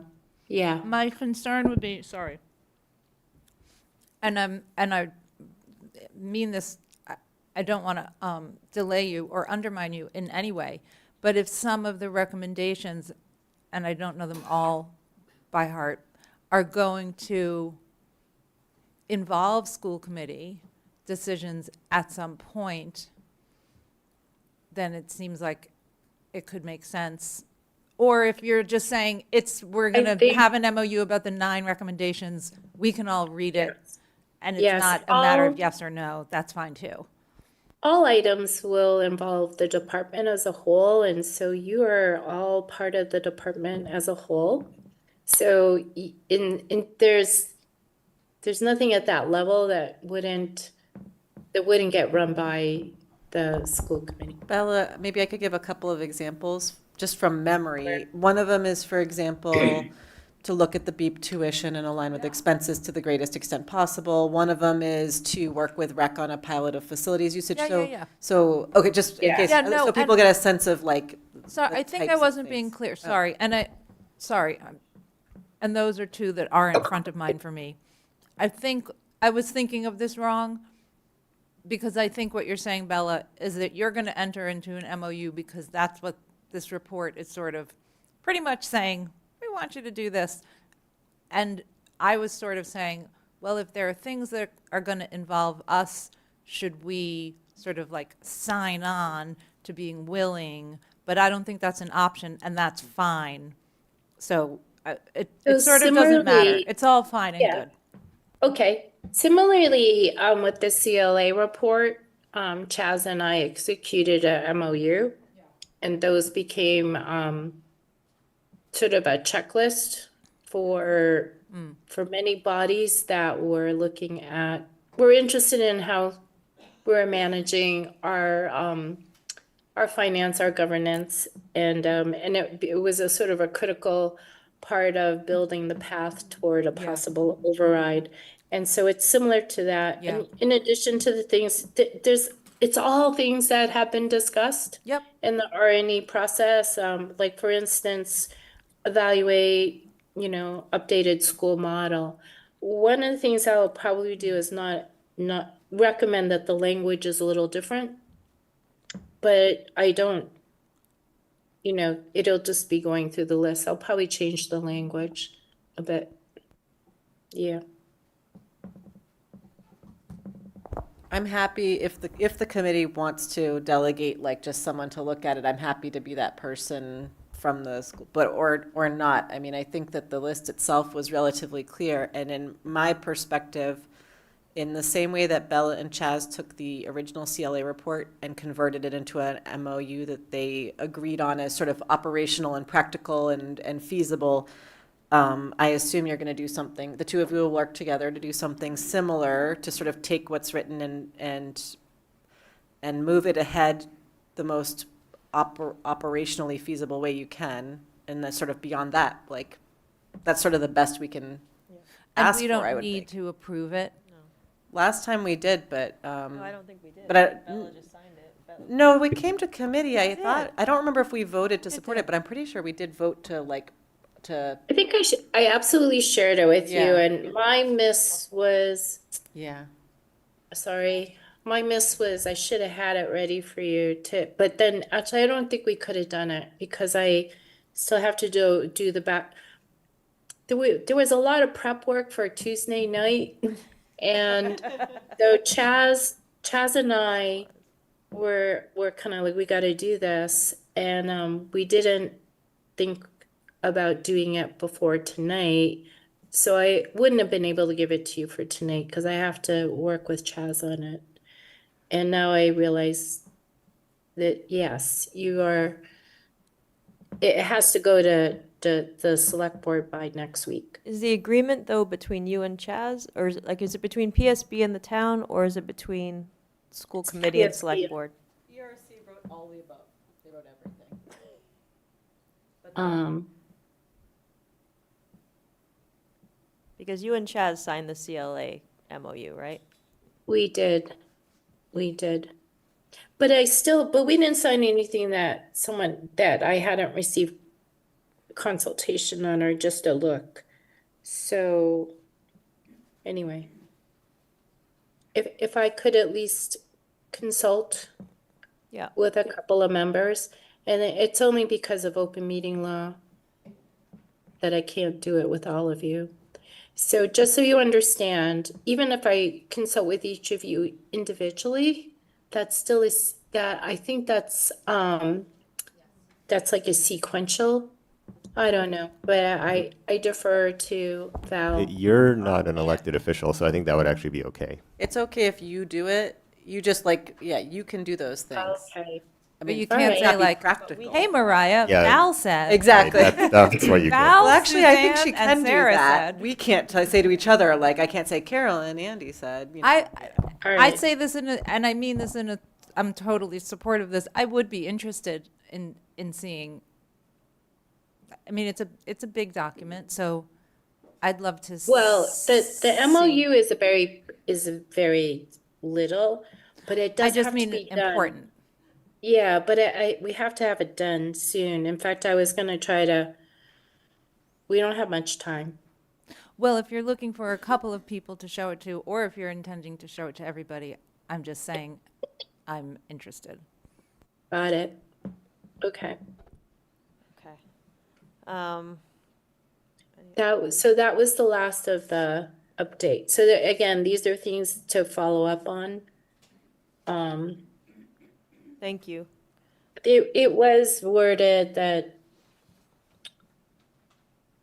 as if that they needed it before they would recommend an override, but the decision's been made. So, but I feel to be most respectful that we should follow up on this. Yeah. Yeah. And thank you again to you and to Susan and Karen and Robin and Mariah for all the work leading up to Tuesday, and the AC the day before that, and the AC the day after that, and all of the work that you put in. It's been tremendous with you coming into this district and getting right up to speed with where we are. And with Karen returning and Robin new and Susan back there as the stalwart of, the veteran, to get us to where we are 5.5 weeks out from a vote. So thank you. Could I also thank Sarah and Jesse and Mariah, who are our 3 members who have served on the ERSC. Of course, for thank you all so of that much work. for that service as well. We are on to acceptance of gifts. Do you want to walk us through gifts? Finance Subcommittee voted last week to recommend these 2 gifts, 3-0 to 0 to the committee, with gratitude. And Donna and I both reflected very fondly on our time as discovering justice jurors earlier this year and what a great program that is. So I will make a motion to accept the gifts that are in front of us. Second. Seconded. I think Donna seconded quick. Oh, Betsy's got it nodding her head, yes, so move. Okay, no problem, seconded. thank you. Okay, Jesse, you're up first to vote. Yes. Okay, Donna? Yes. Suzanne? Yes. Sarah? Yes. Mariah? Yes. Andy? Yes. Carolyn? Yes. Bob? Yes, and Jesse, could you lower your volume a little bit? Seriously. And I vote yes as well. Next, we have review and approval of lease extensions for BEEP at Temple Emeth and at Hoba High Shalom. Is that Susan? Oh, yeah, no, I just didn't know if it was Susan or if. I can present it. Yeah, I can walk us through. So last week, Finance voted to recommend classroom capacity to full school committee for a positive vote. And we also requested that we got the 809,342 number last week, and I asked Susan for to just provide us a table showing the capacity, the classroom capacity leases going forward. I also had been hoping it would be backwards too, Susan. Yeah, that's okay. But I have a question about it myself before I make, well, I'm going to make the motion to accept them. Okay. Okay, thank you. And then I'm going to ask my question, which is both of the, or at least the Temple Ohabe Shalom, and I'm not sure about Emeth, the lease is based on the CPI, the year-to-year increases. But when I looked back at an old table I had, it already had these numbers in it from multiple years ago. How could we have known, like in 2023, which was I think when my table was from, what the CPI for 2028 was going to be? Like, and the numbers, like those numbers match the numbers in this table. So I'm like baffled by why the numbers are still the numbers from years ago. Thank you. Because there's a cap of 6%. And so because the CPI is from May, and we're putting together this information in September before May, we use the max of 6%. Because even when it goes forward, we don't know what the CPI in May is, because it's not May yet. So when you're forecasting out, it's 6%. But what were the actuals in the prior? Are we actually paying them at the max, even though we could be paying less? No. Okay. Typically it's less, but when I'm doing a forecast, I have to forecast out it's going to be no greater than 6%. Is that why we have prior year balances in some of the Yes. accounts? Oh, okay. And it all also comes because together. in some of them we have, we pay for utilities and such, and we don't know the actual until, we're in the year. So that creates some back balances, yep. Got it. Thank you so much for that explanation. Carolyn? Was I the only one who appreciated that? Well, now I'm curious about balance. There's balances. Just wait, and well, no, I don't know if we'll get to it in our next section, but well, I can talk to it. Secret money? It's not secret money, but I think we can talk about it. Why don't I talk about it when we get to the 6I and 6J? Okay. Yeah. Anything else on this? Okay, there's been a motion and a second. Jesse, how do you vote? You're muted. I vote yes. Okay. I vote yes. Thank you. Donna? You're welcome. Suzanne? Yes. Sarah? Yes. Mariah? Yes. Andy? Yes. Carolyn? Yes. Bob? Yes. And I vote yes as well. Next is the approval of a year-long contract extension with Eastern and Local Motion for student transportation. Are you doing this? I will do this. Finance recommended this last week, 3-0 to 0. We remarked upon the very favorable contractual increase in comparison to the increases that other districts are facing, as noted in the memo. And so I will make a motion to recommend it to full school committee again. I'll second. Seconded. Okay. Jesse, how do you vote? Yes. Donna? Yes. Suzanne? Yes. Sarah? Yes. Mariah? Yes. Andy? Yes. Carolyn? Yes. Bob? Yes. And I vote yes as well. Next, we have the PSB physical restraint policy, E2B, second reading and possible vote. Is there a motion to approve? I'll move that. Yes. Andy moves, Jesse Seconded. seconds. Okay, Jesse, how do you vote? Yes. Donna? Yes. Suzanne? Yes. Sarah? Yes. Mariah? I'm going to be a little bit of a nitpicker. I am voting yes, but I just want to point out that this is not the name of the policy. Wasn't it changed, Karen? Didn't we extend it to include timeout practices inclusive of physical restraint? Yes, so just to say that the agenda does not have the. Who was it? I don't know. No? E2B, is it? I think I only did that because we're changing the current policy, which still is the Okay. physical restraint, but the Okay. draft. Well, then I'm just The noting new that there one is will a change. have the correct Thank The you. same will be Yes. true of 6G down below. It's the old title, not the new one. Got it. Thanks. Did you vote, Andy? I'm not sure I did, so I vote yes. Carolyn? Yes. Bob? Yes. And I vote yes as well. Next, we have the proposed revisions to the administration of medications in schools and delegation of administration of prescription medications policy, E2D. Second reading and possible vote. Is there a motion to approve? I move. Second. Okay. Seconded. Jesse, how do you vote? Aye. Donna? Yes. Suzanne? Yes. Sarah? Yes. Mariah? Yes. Andy? Yes. Carolyn? Yes. Bob? Yes. And I vote yes as well. Next, we have the middle school career tech education pathways exploration policy, also a second reading and possible vote. Is there a motion to approve? So moved. And Suzanne seconds. Quick I'm gonna- question. Yep. This was the policy that will require us to present the option of the agricultural school in middle schools? Yes, Mariah's saying. Yes. Okay, thank you. Bob, how do you vote? Yes. Carolyn? Yes. Andy? Yes. Mariah? Yes. Sarah? Yes. Suzanne? Yes. Donna? I'm going to vote yes, but I just have a quick question. Why does this, and I don't know if anyone knows the answer, why does this one have reviewed, oh, forget it, yes. Okay. Jesse? Yes. And I vote yes as well. Next, we have proposed revisions to instructional materials / workbooks, section I2 of the PSB manual, first reading. Andy, are you doing this?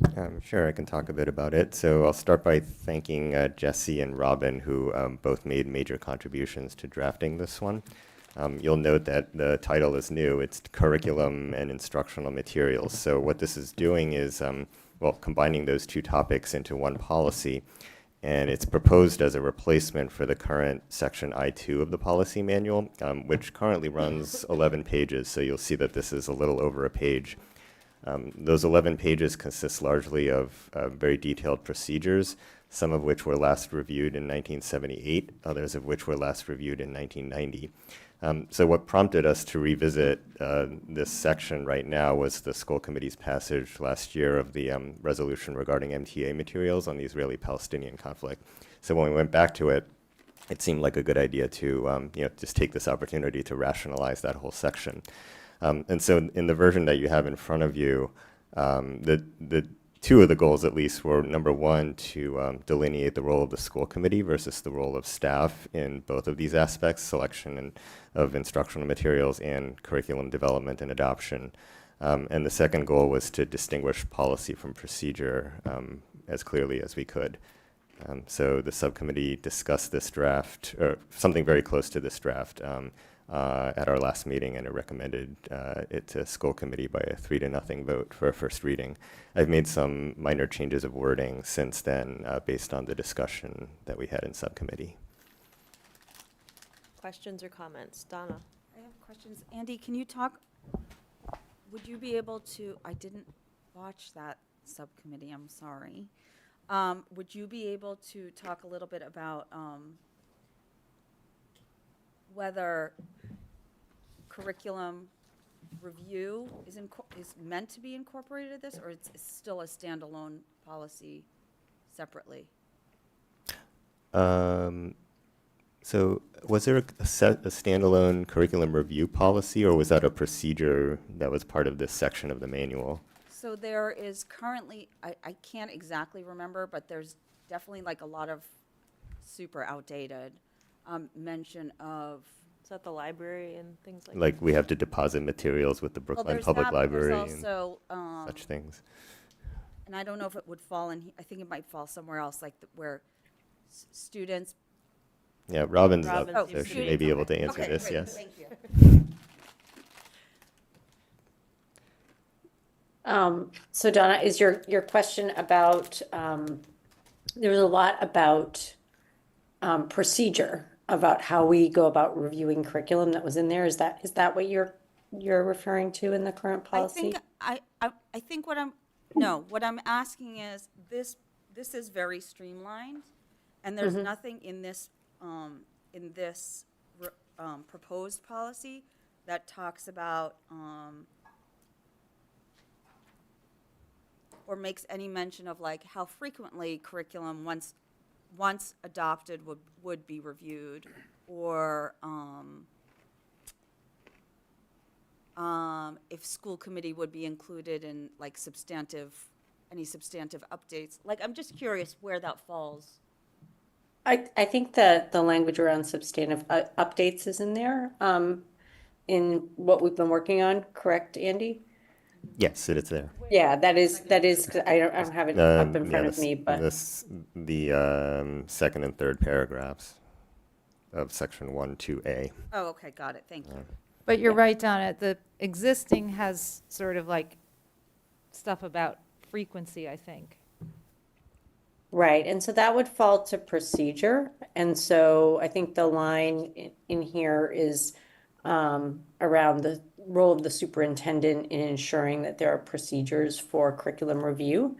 And, to that end, right now, we're in the process of working through an updated document about thinking about curriculum review procedure, and as part of that, mapping out a timeline, basically a cycle for review of various curriculums. I think one of the things that's challenging, right, like, is that, at one point in time, there might have been a very regular cycle of curriculum review for each content area. That hasn't necessarily been the case, and there's a lot of reasons for that.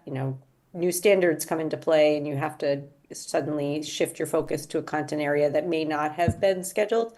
Or, we had a pandemic, and that kind of disrupted what we were doing with a lot of those things. So as part of the procedural kind of thinking about what's our process of reviewing curriculum that lives under that procedure part, there's also keeping an updated cycle of curriculum review, and based on where we are at this moment with each of our curriculum. And then there's another whole section in the policy manual about, and it's super outdated, about people filling out like forms to evaluate their classes at the end of the year. Is that part of the section that's being replaced? You know what I'm talking about? No, It's not part of the section that's being replaced? I don't believe so. Okay, I would just want to confirm that, because I do think it's important that we have some sort of like, I guess for me, it's important that there's something that speaks to like feedback loops in the policy, or that school committee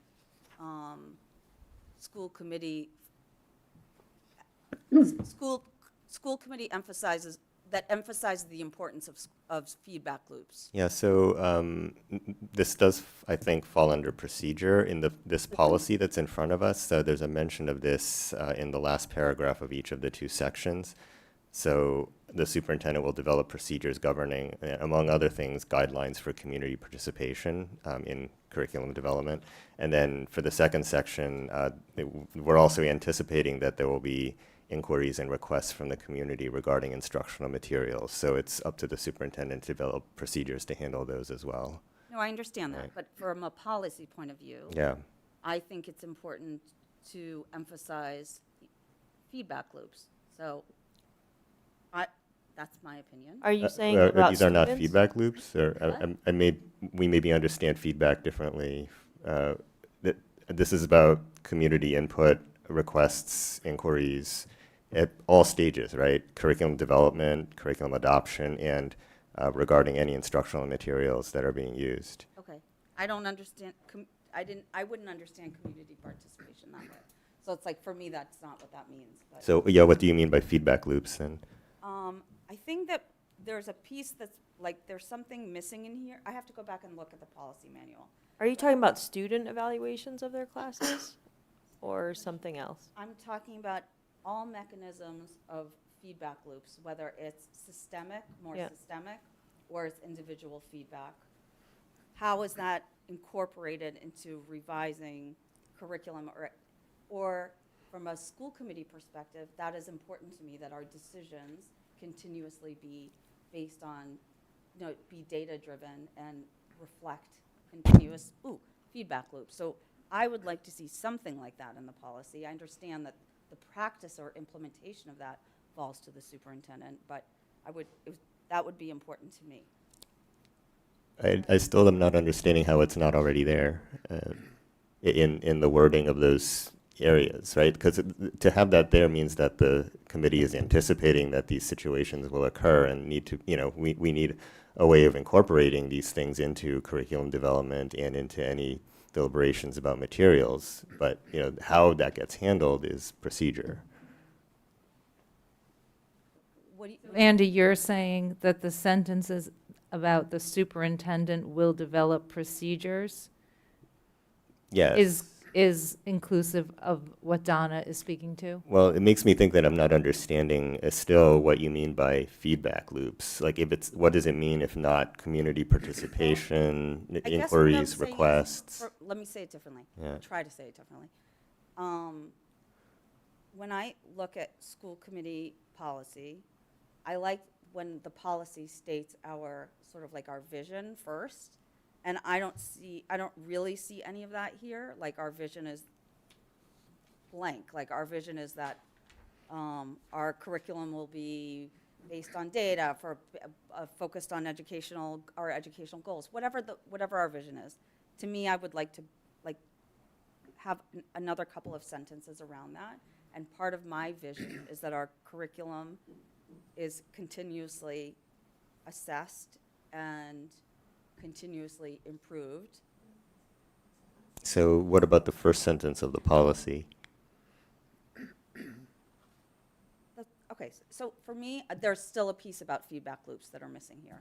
That's the piece I don't understand what you're talking about. That's not already there. I'm going to have to think about how to express it in a way that captures what's in my brain. Carolyn and then Mariah. Okay, I have two sort of separate sets. So one is, I think this is largely sort of from the mask template. Correct, yeah. And For I. there's some things, a few things that are from our current language and Okay. contributions from Jesse and Robin. So I have one question about that, and then I have a separate set of questions, and I'd like to do both together. So I see on the mask site, right after IJ, they have a IJR, which covers reconsideration of instructional resources. Material that is challenged usually belongs to one of three basic categories: religion, ideology, or profanity, obscenity. When a problem concerning instructional resources in a school arises, the disposition of the problem will be made in a reasonable period of time, blah, blah, blah. Did the subcommittee consider this corollary? I don't think it was discussed at subcommittee. I did notice that there are such draft policies, but I did not include them in the draft that the subcommittee discussed. Okay. I think that that these situations are envisioned under the things that we have to develop procedures for, and it seemed to me reading those MASC draft policies that they read more like procedure than like policy. Okay. I think what I liked about this that I'm not really seeing here, and maybe I just need to read it more carefully, is this sort of recognition that occasionally material is challenged. And I do like, not unlike the conversation we had about the policy against discrimination, MASC sort of suggests even, three broad categories. So it would seem to me that, again, and I think we talked about this with the discrimination policy, like, we want to have a policy where somebody can go to the manual and be like, I have a problem or concern, is that addressed here? So I would think that would be helpful. So I think one of the things that isn't currently in our policy manual. So as we were looking at it, I did pull policies from other districts to see how many are using that particular policy from MASC. Some are not. And I think one of the things that's sometimes challenging around the way that our manual is laid out are what are sometimes separate policies in other districts' manuals. Ours are kind of like a large policy that's got sub pieces underneath it. So I think that's, just I guess, I don't know if it's logistical, but it's just the way that our policy manual looks a little bit different than some others. But I would say, like, I think it can be encompassed under what we were talking about. As Andy and I talked, we did discuss that, the superintendent creating procedures for reconsideration. So if a person or a community member or a parent has a question about curriculum, that they would bring that to the superintendent. We would have a procedure for it. We are pretty consistent in what we do at this time. I believe, at least in each one, that anytime we've had a question since I've been here, but I guess that would be, in my mind, I don't know if it would be an extension of this policy or if at this point we would be creating a new policy that maybe addressed that. And I would think that we'd want more discussion on it. Of Okay. what that would look And like. just, thank you. And just to be clear, like, I think the way I read this 1JR from MASC is really specific to a parent or community concern, perhaps about a material, which to me sounds very different than like a reconsideration of a curriculum. Like this even says, pending the outcome of the request for reconsideration, access to question materials can be denied to the students of the parents' guardians making the complaint if they so desire. So it's sort of that kind of protection. So that's one thing. And then I printed out the 1D, and I was going to ask how this relates to 1D. I didn't realize that this is meant to replace 1D. So What is 1D? 1D is curriculum complaints. So, and I thought whoever introduced this said this was, sorry, ID. Yeah, I2D, yes. I2D. Voted 1978. So, and updated 1990. Not that part. Yeah, curriculum inquiry process. That's I2E. So That was 1990. And what I guess it seems important to me in here, first I'm going to ask a question. So part of what is in this policy is that curriculum outlines will be available in each school library and the main library in Brookline, the same for the high school. Are we doing that? Not to my knowledge. Okay. And I think what I liked in this is that it seems really clear, like procedure for handling individual inquiries concerned with materials and programs. And it also extends to citizens. It doesn't have to be a parent of a current student. These issues may be general or specific. They may be about curriculum, philosophy, or teaching strategies. They may be about course content. Sorry, Carolyn, are you reading from the existing? Yes. Okay, thank you. Yes. And so that was stuff in the existing that seemed important to me. Like just basically inquiries made by individuals about materials. So I thought that I was feel handled, like though. this gets sort of, that gets kind of lost here. And then I'm going to just say one other thing related. I would worry that we are switching to something that says the superintendent will, the superintendent, where is what the superintendent will do? The superintendent will develop procedures governing curriculum development and adoption. And then there's selection of instructional materials. You're leaving out the last clause of that sentence, which says including guidelines for community participation. In parallel curriculum to that, the last paragraph of the policy is about instructional materials, and it specifically requires the superintendent to develop procedures for handling inquiries and requests from the community regarding instructional materials. So it's not falling out. I mean, these Okay, and these procedures will exist in an updated form. So They're my just not part of our worry- policy manual. My worry is, with all due respect to our superintendent, if we adopt this and the procedures are not yet in place, I worry about the lag time. Like, what is the process and what are the rights of people to make inquiry or challenge in that lag time? I mean, would we say, like, this remains the process until there's a new process created by the superintendent? I think the superintendent's probably following a process already that is not Yeah. yeah. So Bella, do you want to speak just a little bit to how you're doing it in this interim period?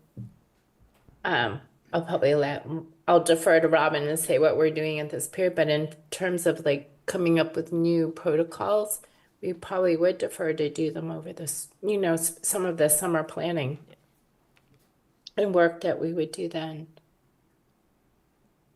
So I can speak to what happens currently, is that an inquiry comes, so for instance, if it were an inquiry about something, if you had a child in a particular class, that parent would first reach out to their child's teacher or their building administrator, like if they had a question about it, and we'd start there and figure out, well, what do they need? Do they need to come in and look at it? Do they just have a question about something? So we would start close to the problem, or where the issue was for the person. And then if it was somebody who didn't have a child in school or at a particular grade level, that question might come to me and I would decide, is that a question that I can answer and provide them with that information? Is that something that I might direct them to a curriculum coordinator to help support that process? And then if they're looking to review materials or look at materials more in depth, they would come in and this is my understanding has been our process for a while. They would come and be able to review the materials in person at town hall. We would arrange a time for that to happen. So, thank you. And so other than the fact that we're supposed to be having things available in public areas, what you just described is what's in the current policy. So I'm just not sort of following where the replacement of that, like if that's what you're doing and it's already in writing, then why are we replacing it? Because none of this stuff belongs in the policy manual. It should never have been there in the first place as part of our policy manual. At least that's my opinion. And it needs to be moved to procedure, and that's what this policy is asking for. And I don't think in the meantime, nobody will know what to do. It's clear that people already have a procedure and know what to do. Mariah, you had your hand up. I have two little comments. One is, I thought in the first bullet, we were going to add something that said like, on the basis of protected categories such as, but then that way we would not have to update that wording every time something were to be added or subtracted. Yeah, I'm not an expert in this area, but I wasn't sure that we could future-proof the policy in quite that way. So what I ended up doing was just, this is exactly the list that appears at the head of that proposed civil rights policy that we were discussing earlier. Okay. I wrote down parental status. I thought parental status was also a protected class, and am I wrong? Do you think I'm that's looking at you, replaced Karen. with- I'm scowling from afar, like squinting my eyes. You don't have to. Pregnancy is. Pregnancy, Pregnancy but I is thought what stands parental for it. status was too. Do So, you like the wording parental status better than pregnancy? no, parental status is not pregnancy. Being a parent Yes, is right. not being pregnant. Anyway, so, as we all know. So that's just my question was if we could future-proof it. You're saying we can't future-proof I'm not saying that we can't, but I'm not sure how to do it. I don't know whether this is something that Well, I thought where we said or legal other counsel protected could help us with. classes. Yeah, that was the idea, but which protected like Like state and federal protected classes. We had talked about making it specific Yeah. to state and federal protected classes. if that's still the desire, I can look into it more.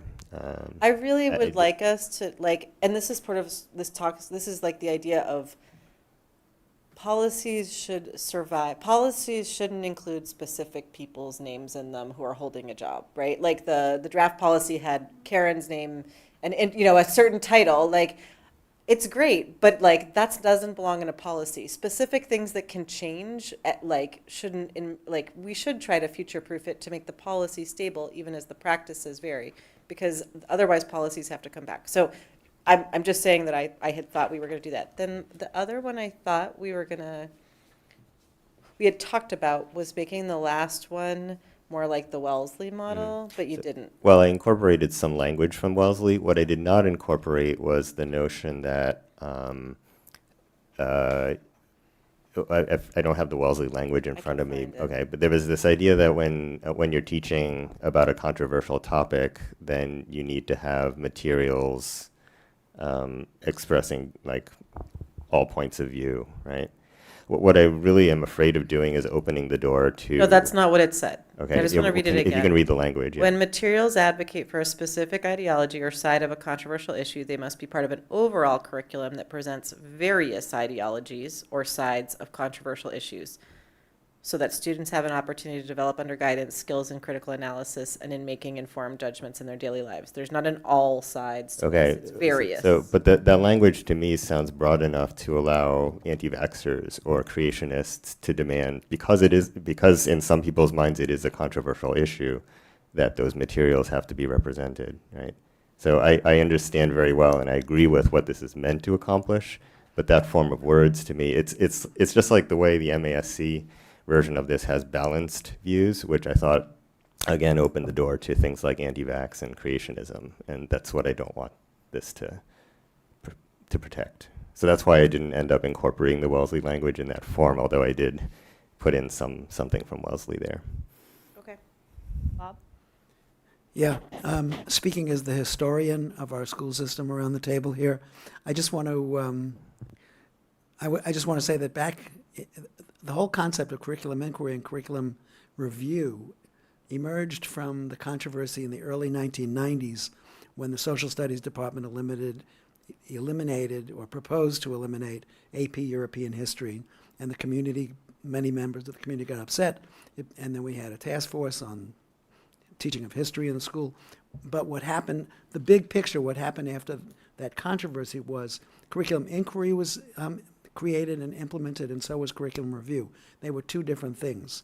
So I think that embedded in what we're talking about, the concept of inquiry, curriculum inquiry, is all about controversy. Some of the stuff that you talk about, ideology, et cetera. And so there was an opportunity for the community to have an opportunity to review what they brought up as something that was controversial. And then curriculum review was part of an overall systemic review of all curriculum every 5 years, I think it was, where you had to go through a comprehensive review of curriculum. And I think that's still in the policy manual, right?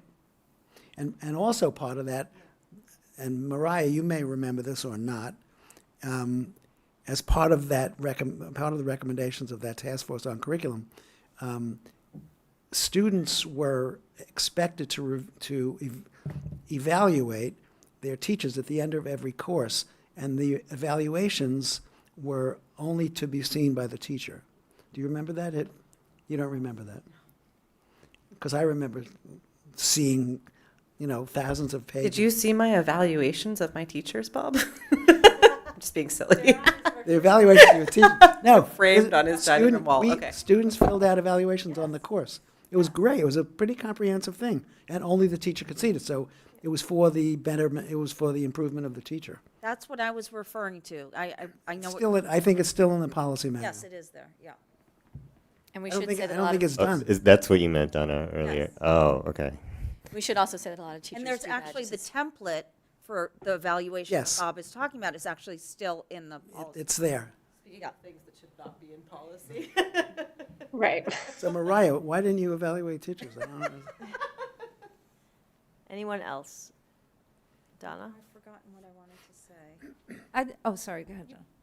would it be okay if she goes? Because I've forgotten what I wanted to, why I did my hand raise. I'm just going to respond to Andy, what you were saying there, that you don't want to open the door for something to be pushed in that would be antithetical to your thinking or offensive to you or lacking in credibility.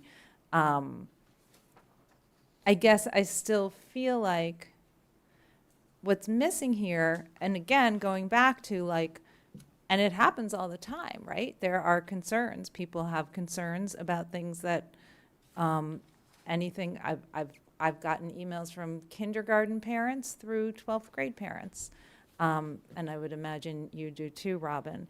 And so it doesn't seem to me that if I'm a parent looking through this, that it jumps out at me and that it's clearly noticeable, sort of what my right is, or that I have a right to inquire. So in as much as, you don't want somebody pushing something in, I think it's really important that we maintain that right of inquiry if for those people two to be able to say that they have a concern. And that's not clear because it's not like a heading. If those two sections said caregivers or community members, would that clarify it? I think I'm looking for a section, like it says, curriculum development and adoption, selection of instructional materials. I guess I would love to see I2C that says like inquiry about instructional materials, or inquiry and challenge, just some of, or complaints, like some of the same language that's in the existing, and that would be easy for people to find. Except that at least as I conceive policy, any policy, not just this one, the only thing that would be in that section would be that the superintendent will put in place procedures for handling inquiries, which it's already there, right? Again, for me, it's the sort of user friendliness for parents and citizens to be able to see that without having to, if I was this, you'd have to really read through the whole thing. So it seems to me it would be important to kind of notice that with clarity, that you are allowed to inquire. And there's a lot of language that's taken out, like these issues may be general or specific. They may be about this, that, course content. I think it's important for us to be clear that that's a right. Do you need a vote or a sense from the committee on this issue?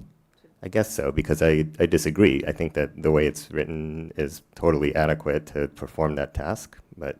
Yeah. So do you want to form some words so that we can go around and get a straw poll on this issue?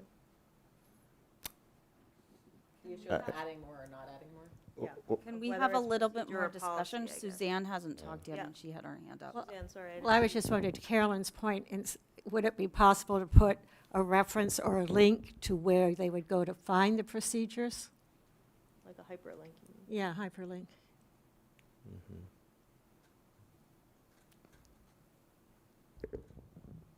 Just something to think about. Of course, our website just completely changed and lost all hyperlinks too. I'm just saying hyperlinks unfortunately are fallible. Donna? Interesting. I think maybe what I'm struggling with, Andy, is the fact that like we have this policy that's like super streamlined in an effort to be very clear, like in the distinction between policy and procedure, which I appreciate.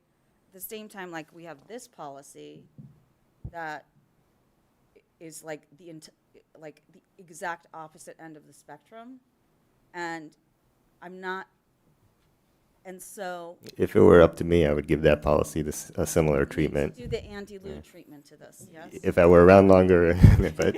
But I do think, I guess, like, I would like a little bit more like the just right for me, which would be a little bit more like a little more visioning in this one about like what our vision is Of what? for our curriculum, like to achieve with our students, and that what it be, sort of what the process of the development be based on. So I how know how do the bullet points there fall short? I mean, those are based on the MASC ones with plenty of tweaks from the subcommittee. I mean, I'm not referring to the selection of instructional materials. I'm talking more about the curriculum development portion of it. So like, what would be a sample, what would be an example of something that we might usefully say, like a vision statement we might have about the curriculum in this policy?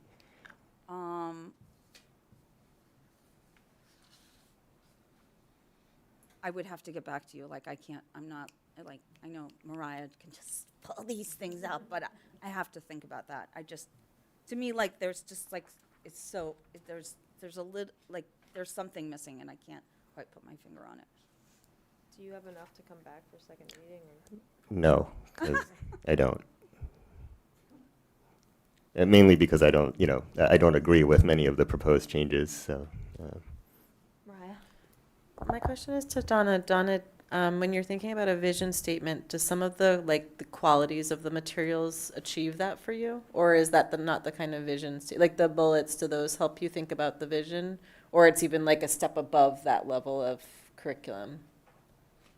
Is it, you're thinking about things like, we need a curriculum that's like a future, it's helping our students be members of the future and like achieve the things that are in our goals, like ethical, that respond to our goals, that kind of That's wording. sort of like strategic plan and vision of a learner. I'm not sure it's in the curriculum development, it lives in the curriculum development policy. So I'm differentiating between, and I get what you're saying. I'm differentiating between curriculum development and the selection of instructional materials, I think.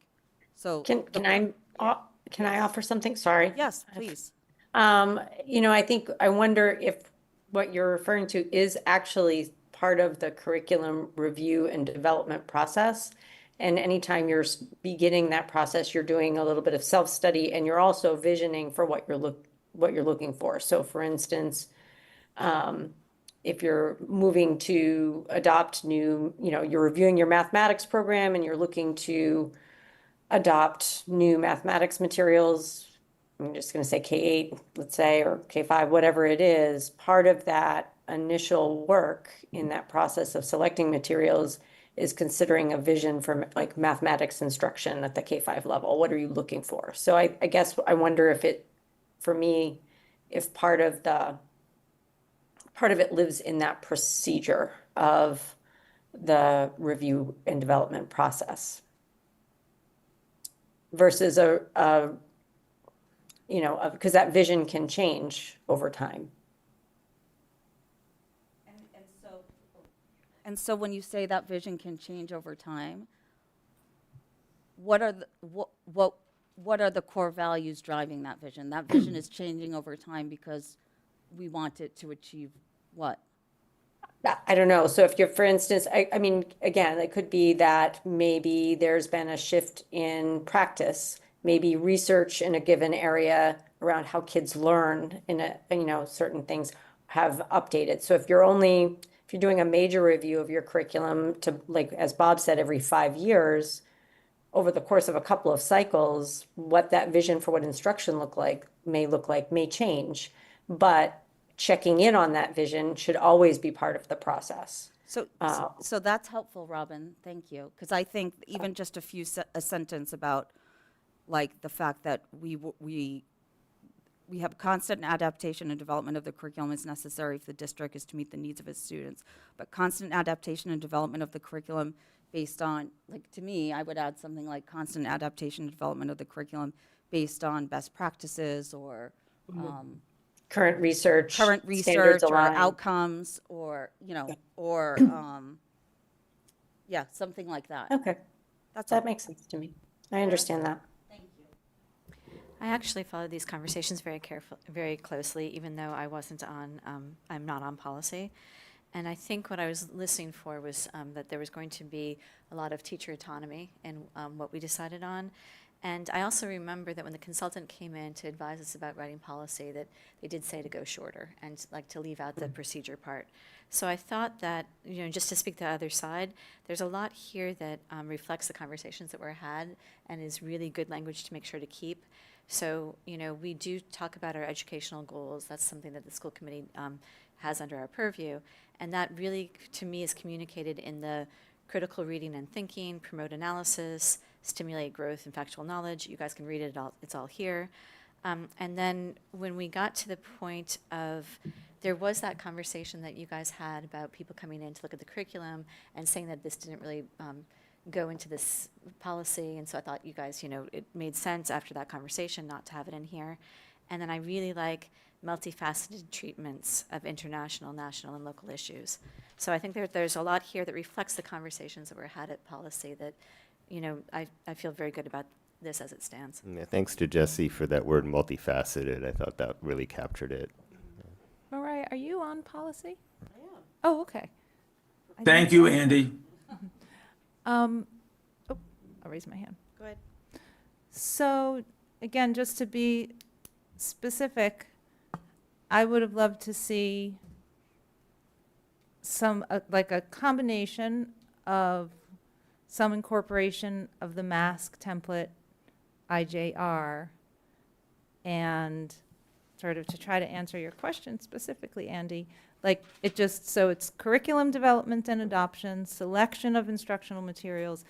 I wish there was then, after these bullets, if it was like C, I don't know, inquiry or inquiry and complaints, participation by parents and students in the ongoing process of education is encouraged.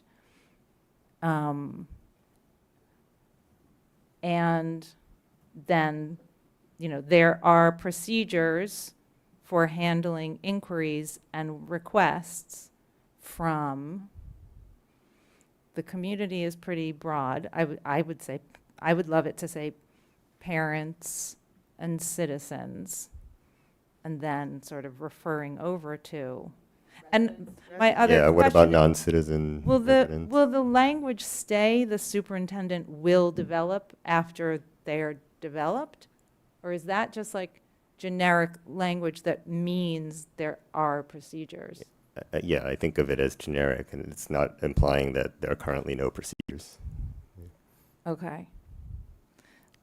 Yeah, so that would just be I would love it just for people to be able to look at this and say, oh, there is a way for me to inquire. Here it is in a bullet point. I guess I need to, and then be able to find what they need to do. I think that's really important. And I think that's the spirit of this whole section that now I learned is being replaced. We'll have this back for a second reading in a couple weeks. Next, we have the EPP procurement policy. Is that you, Andy?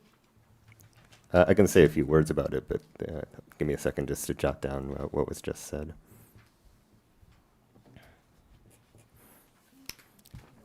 All right, so next up, we have, yes, the Town of Brookline Environmentally Preferable Product Procurement Policy.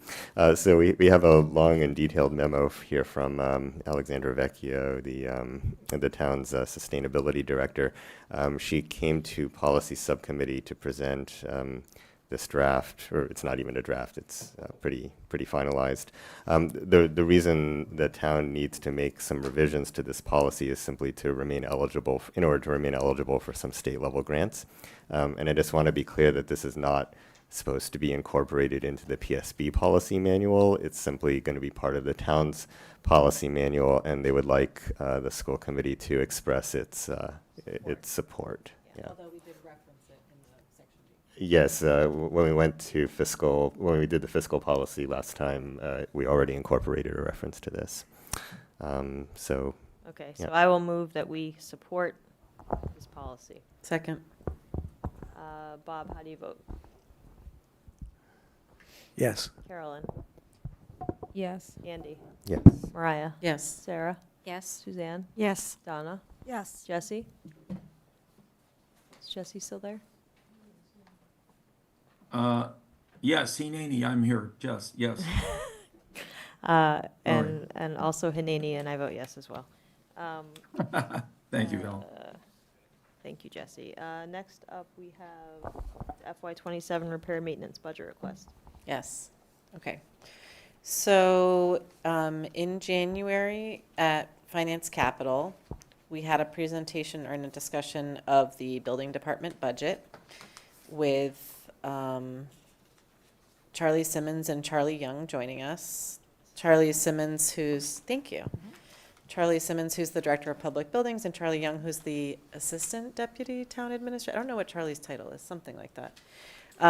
And we were talking about all of the components that go into the school buildings program that is overseen by the buildings department. So that includes, there's a salary portion, there is the utility bills themselves, and then there is some services and capital lines. And after that meeting, and that was January, and then in February, Jesse and I, right? You were there, Jesse, right? I'm sorry, I'm having a mind. We met with the Charlies. Yes, I was. Yes, you were, exactly. Yes, I And was. then we reported about that. Yeah, we were when we talked with yes. Yep, and then we reported on that meeting at our February, one of our February finance meetings, maybe our only February one. And as some of the things we had talked about was, for example, the vehicle fleet, because there is a vehicle scheduled. How do you say in English? And we also talked about some of the staffing choices that were being made. And then last week, we, at Finance, we made a motion, and this is a slightly different motion you're going to see in front of you tonight, and I'll talk about why. So we made a motion to increase this is the building department, so to increase the school's repair and maintenance budget by $54,500 from $3,627,335 to $3,681,835 by reallocating the $54,500 allocated for vehicle replacement to the repair and maintenance budget. So this was half of the motion that we had made last week at Finance that Finance had recommended. Right. And then the other half of this, it turns out that the Finance motion was backwards on, the intent was to essentially take the savings from the HVAC, from the hiring of the HVAC techs to provide more repair and maintenance money. But what's actually happening is they're hiring HVAC techs at a lower cost than what it would cost to pay third-party providers. And so there is a savings, but the wording of the motion went the other way. And we talked about this extensively at Advisory Capital last night, and the recommendation, we said, can you please send the wording of how this should be worded?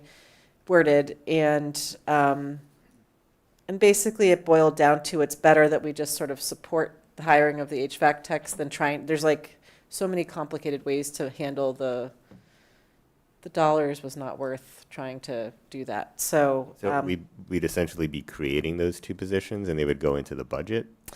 So they go into so the town has done this on the town side. They've hired an HVAC tech that allows them to keep in-house a lot of the more routine HVAC servicing items. And so the recommendation that Charlie has made is he would add a second and a third HVAC tech that would continue to be able to do a lot of the HVAC management in-house without needing to outsource to HVAC service providers. Which is a more expensive option, by the way, too, Mariah, we had heard.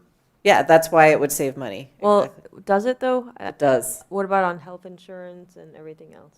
If we're hiring them as employees? It apparently is going to, they're saying it's going to save like $70,000 to $80,000 across the two positions. When And you they've add up already, trying to bring in outside they've already people. done it all on the town side, and that was the Right. savings. Yes. Exactly. So where would this live in our budget, or how It's would not it in our appear on budget. it? This is Yeah. all in the building side. Right, but we would pay for it in some way? Or, No, or we wouldn't? no, this is all just it's basically, what's going to happen is Charlie they're going to get the authorization through the town to hire the HVAC techs, and that lets him spend less on But long story short, basically the recommendation was don't shift around any money. They'll handle it through the town process sides. But we should make the motion to increase the repair and maintenance budget by 54,500 because that shifts that out of the vehicle, out of the capital line into the services line. I just know that for a number of years, Charlie suggested we do this, and he can never find anybody to hire. This is HVAC techs, not HVAC. This is a pre-certification or something like that. This is not the person that he can't get. Can't find Yes. hire. Yeah, there's another, right, I'm sorry, I can't remember the name Thank of it right you. now. Yeah. Bob? Are you allowed to call on me? I am calling on you. So typically, you got more than $3.5 million budget, and now you want 54,000 more. Did anybody say, can you find 54,000 within the 3.5 million? He's So not, this isn't him getting more. It's him not getting a car so he can spend money. It would be not getting a vehicle so he can spend money on services. And this was his choice, was to reallocate. He confirms that he would prefer to have the money in services than in the vehicle. So it's not an increase in the budget? Yeah. It's shifting, it's reallocating. It's shifting. Within the building department Okay. allocation. Okay, That's correct. thank you. Okay, So I'm going to make this motion as I read it earlier. both motions together? I'm going to start with the first one. Actually, I'm going to make them separately. I'll just do the first one and then the second one. So the first one is to increase the FY27 schools repair and maintenance budget by 54.5 from $3,627,335 to $3,681,835 by reallocating the $54,500 allocated for vehicle replacement to the repair and maintenance budget. I'll second. So moved. Okay, Jesse, how do you vote? Yes. Donna? Yes. Suzanne? Yes. Sarah? Yes. Mariah? Yes. Andy? Yes. Carolyn? Yes. Bob? Yes. And I vote yes as well. Second motion? Mariah? Second motion, I'm going to move to support the hiring of 2 HVAC techs with the aim of achieving HVAC maintenance at a more efficient overall cost. I'll second. Seconded. Jesse, how do you vote? TV voice. Happily, yes. Donna? Yes. Suzanne? Yes. Sarah? Yes. Mariah? Yes. Andy? Yes. Carolyn? Yes. Bob? Yes. And I vote yes as well. Next, we have the mini CIP list, Yep. review, discussion, possible. Yeah, before I get to this list, I'm going to respond to the earlier question, which was as part of the whole side, the larger CIP conversation and sort of the entire building department budget. In our January meeting, I had asked Charlie if he could provide us with the prior year balances for all school-related CIP accounts, because for those of you who might have forgotten, CIP accounts carry over year to year, whereas they're not like operating budgets. So if they're not spent, they get retained. And it turns out there is, I can't remember if it's like, I think it's like 170,000 in prior year, meaning FY23 and FY24 classroom capacity accounts. And so the question would be, can we, for example, reallocate those prior year funds to offset the current year CIP request that we just, the classroom capacity. Classroom capacity is getting taken up by advisory next week, and this, I believe, will just be part of the discussion, is how to reduce the 806,000 or whatever we just voted for. The lease cost that we voted wouldn't change. It would just be like to reallocate the prior year funds into the FY26 account so they can be spent.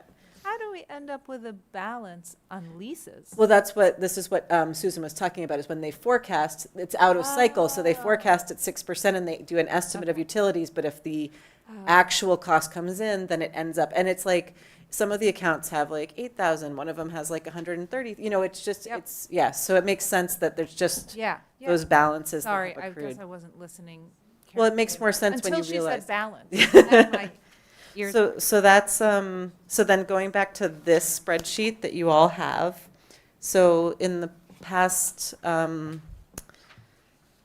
several weeks, the PSB and building staff have been aligning the lists of projects. If you all recall, in September or October, we voted a CIP list to be submitted to the town, and that was for $1.225 million for FY27. The actual CIP was published with not only, it's a great number still, $500,000 compared to our 1.225 million. However, 2 years ago, PSB was given a very large number for our deferred maintenance, and there's still $1.3 million of that funding left. So all in all of deferred maintenance funding, there's 1.3, it's just under 1.3 at this point, plus 500,000 or 1.8 million in funding to do deferred maintenance work for the buildings, which is spectacular, great. Charlie, Joe, and Susan have combined to put together this list you see in front of you that was reviewed at advisory yesterday. As well, there were no edits made to the list. And so we can vote if we have a vote, which is this vote here, the bigger text in front of you. So basically, we would be voting to reallocate that 2 year ago balance, which is the $1,293,047, basically into the current appropriation for this new total of, it's the 1.293 plus 500,000 is 1.793. And that is, if you look at the total on this sheet, the plan is just, there's 1.773 million in spending. So this basically brings the old money current, gives us a new updated list of projects, sort of is great because it clears the decks of where we are in terms of priority projects and funding. Does bathroom refresh bring us in line with the warrant article? I haven't gotten the answer on that question yet, but I think that what I do know is that bathroom refresh is essentially like painting, fixing, it's like, fixing sinks and that sort of like new faucets and those sorts of like yeah, exactly. This is not a renovation of the bathroom. These are like fixing up to make sure that they're in good shape. Yep. I'm saying wow when I'm seeing painting at Lynch, $250,000. I know. Can I just ask? That's a lot. Suzanne? Yeah, can we talk about the cafeteria at Lawrence? What is that going to look like? So that's not in the list. That you just need to look at the FY27 column. Oh. Yeah. Oh. Yep. Don't the other list. I'm sorry. There's multiple Yeah. columns there. Don't pay attention to the earlier columns. Pay attention to the last column, which is FY27 So funding. Did we lose that opportunity? No, it's just zeroed out for this year. Okay. Yep. And it So- was not in the. If I recall correctly, it was in the FY28 CIP that we submitted anyway. It wasn't even in 27, and that's again, it's not here in 27 again. We're just so eager for that cafeteria. Get some love. Carolyn. So, and I should know this. So, I mean, it's not that I don't trust Charlie, of course, in his figures. $250,000 for painting at Lynch. It just, I mean, maybe it's a It caught brick my building, eye as right? well. It's not it's just like, I can't even believe that there would be that much. I also I'm compared it to curious. the Runkle building that was done last summer. The entire Runkle was painted out for 130,000. So it's a big number. It was a big number that caught my eye as well. But if Charlie doesn't need it, he won't spend it. So, I mean, I guess then the money lives on to be reallocated to other things. So, and it's not up to us to say, okay, and that's sort of a question. If that was not to be done, or if it was to be done at a different level, like 125,000. The painting? Yeah, the painting. It's not like, then this is his budget, so that money just goes somewhere else. It doesn't, there's nothing we can do to save money or. I mean, Charlie, some of these costs are estimates and some of them are like based on bids. You can tell the Hayes one at 19,494 is bids, whereas some of these are round numbers and so they're not actual. But regardless, it's his budget to allocate as he wishes. So the question of being like, I don't know at that I would this put it moment like in that. time, that's a lot of money to spend on painting. I'm going to Could read it be you used- what he told me in the email, and maybe that'll help sort of. So he said the Lynch building does need considerable work, such as flooring and painting. The Lynch rec will be getting a new roof this summer, along with insulation in the attic. The school department will not have any summer programs, which it typically always does, as the program is moving to Driscoll. This allows the roofer free reign of the outside of the building that will greatly help with the completion date of the project. It also helps to provide access to the inside of the classrooms and the offices for the summer for work to be done. So, I mean, that's just what he shared in terms of that project, and it does make sense to really just sort of make it a summer slammer as Yeah. opposed to eking out the work. It's an opportunity, given the building will be empty Sure, anyway. yeah. And again, my question really is just about, he has this money regardless, and he can spend it where he wants, or it rolls to the next year. So there's no sort of trade-off that can be made in some way that benefits something else by saying, like, all that's been done, that work has been done. That 200, if someone was to say, how about you spend 125,000 on painting? Charlie's. It's still Charlie's budget. We can't. I would frame it a little bit save a differently. job or something. I would say that PSB staff and Charlie agree on this list. Yep. And I would say that last night at advisory, Charlie was specifically asked, is this where you believe the highest priorities lay for deferred maintenance? And he Yeah. said, yes, I would not change anything on this list. Okay. So I'm going to make the motion to amend the FY27 funding for school rehab upgrade by voting to transfer the remaining balance of $1,293,047, the balance as of March 26, 2026, from the FY25 appropriation to the current recommended appropriation for a new total of $1,793,047. Second. Seconded. Sorry. So why is this number different than that? Why is it 1773160? versus the 1793? Yes. This is like $20,000 short of what's the account balance. This is the budget versus the actual account balance. Okay. Yeah. Jesse, how do you vote? Yes, thank you. Donna? Yes. Suzanne? Yes. Sarah? Yes. Mariah? Yes. Andy? Yes. Carolyn? Yes. Bob? Yes. And I vote yes as well. Can I just say thank you to Charlie and to BSB staff for putting together a new list that helps us understand all the priorities, and then it'll be great to hear the work that's done over the summer, next fall, get an update on how this all went. Thank you, Mariah. I'll second that, and Mariah, if you like, I can send you updates next year if you're interested. From my vacation, sounds good. To your vacation villa, yes. Send them to her in Thank you. Brazil. You'll be able to find her. Next up, we have subcommittee and liaison reports. Does anyone have a report to provide? Sure, we do. Okay, Suzanne? Yes, curriculum met on Tuesday afternoon. Our topic was to talk about tutorials. We had Hal Mason and Anthony Meyer came to visit, and it was a good conversation without a slide deck, which was kind of fun.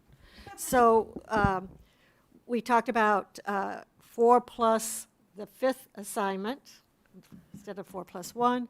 Talked about the tutorial, how that happens, how students are either enrolled or encouraged to go into tutorial, what a successful program that is. It's mostly 9th graders that are in the tutorial, but it does face up through the grades.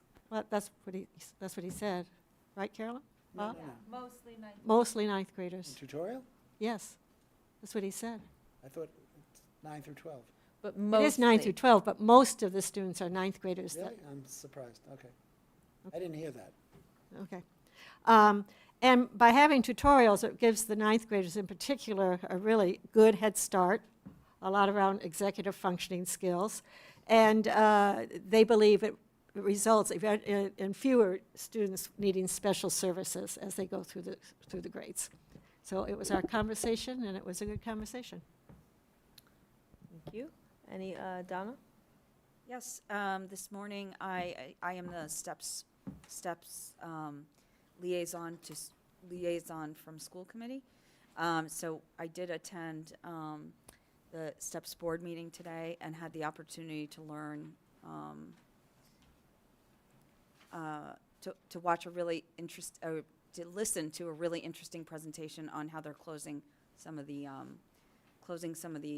opportunity gaps for low-income families in Brookline. And I would recommend, if I'm allowed to do that in new business, or let me say it differently. I suggested in the meeting today that perhaps the council liaison from STEPS join the monthly parent leader meetings if they're not already a part of that group. Makes good sense. Suzanne? Yes, so on negotiations, is that okay? Yes, please. Okay. So negotiations met on Tuesday, I believe, yes? Yes. And it was our turn to present, meaning the school committee, so we presented to the BEU and the reps and silent reps. You can see all that's recorded. And so we suggested 1.75% increase across the board for units A, B, and paraprofessionals. We would continue bargaining with the Health and Safety Committee, and then we would have a successor bargaining if we did not come to terms on a one-year contract. And we did not come to terms on a one-year contract, and so we realized that we were going to fall back and regroup, as we might say, and we are going to continue our 3-year contract negotiations, and we will start those in about 2 weeks, April 9th, I believe, Betsy? April 9th. Thank you. Any other, Mariah? Finance met last week, as I've mentioned, and one last thing that we talked about that hasn't come up tonight was just a conversation about facility use, rental, leasing. We had just around the room where we tried to get all of the issues written down in one place so that this will be documented for a productive conversation going forward, making sure that the issues are all sort of identified and can be dealt with holistically. Andy? For policy, well, a large part of tonight's meeting was devoted to the output of our recent policy meetings. We do have another meeting in April. We have several policies right now that are basically waiting on staff input before they can be productively discussed again, so I can't say yet what the agenda will be. Okay. Anybody else? All right. Any new business? Yes, I have new business, Val. Okay. Can I share my screen, please, again, Betsy? I think that you are able to because you're a co-host. Okay, I'm going to it right now. Just give me, please, a second, a little grace for a second here so I can forget it. Screen 2 share. Let me know if you see it. Something's happening. It's in full mode, I think, too. Hold on, I'm trying. Is something showing up? Yep. Okay, so my purpose in bringing this new business is to try to keep myself organized, given the complexity of my life right now, in terms of things I've asked for in new business. So it's called the New Business Action Items Worksheet. Going from the bottom, back on the 3-4 meeting, I asked Bella about the BHS cell phone policy update with the high school.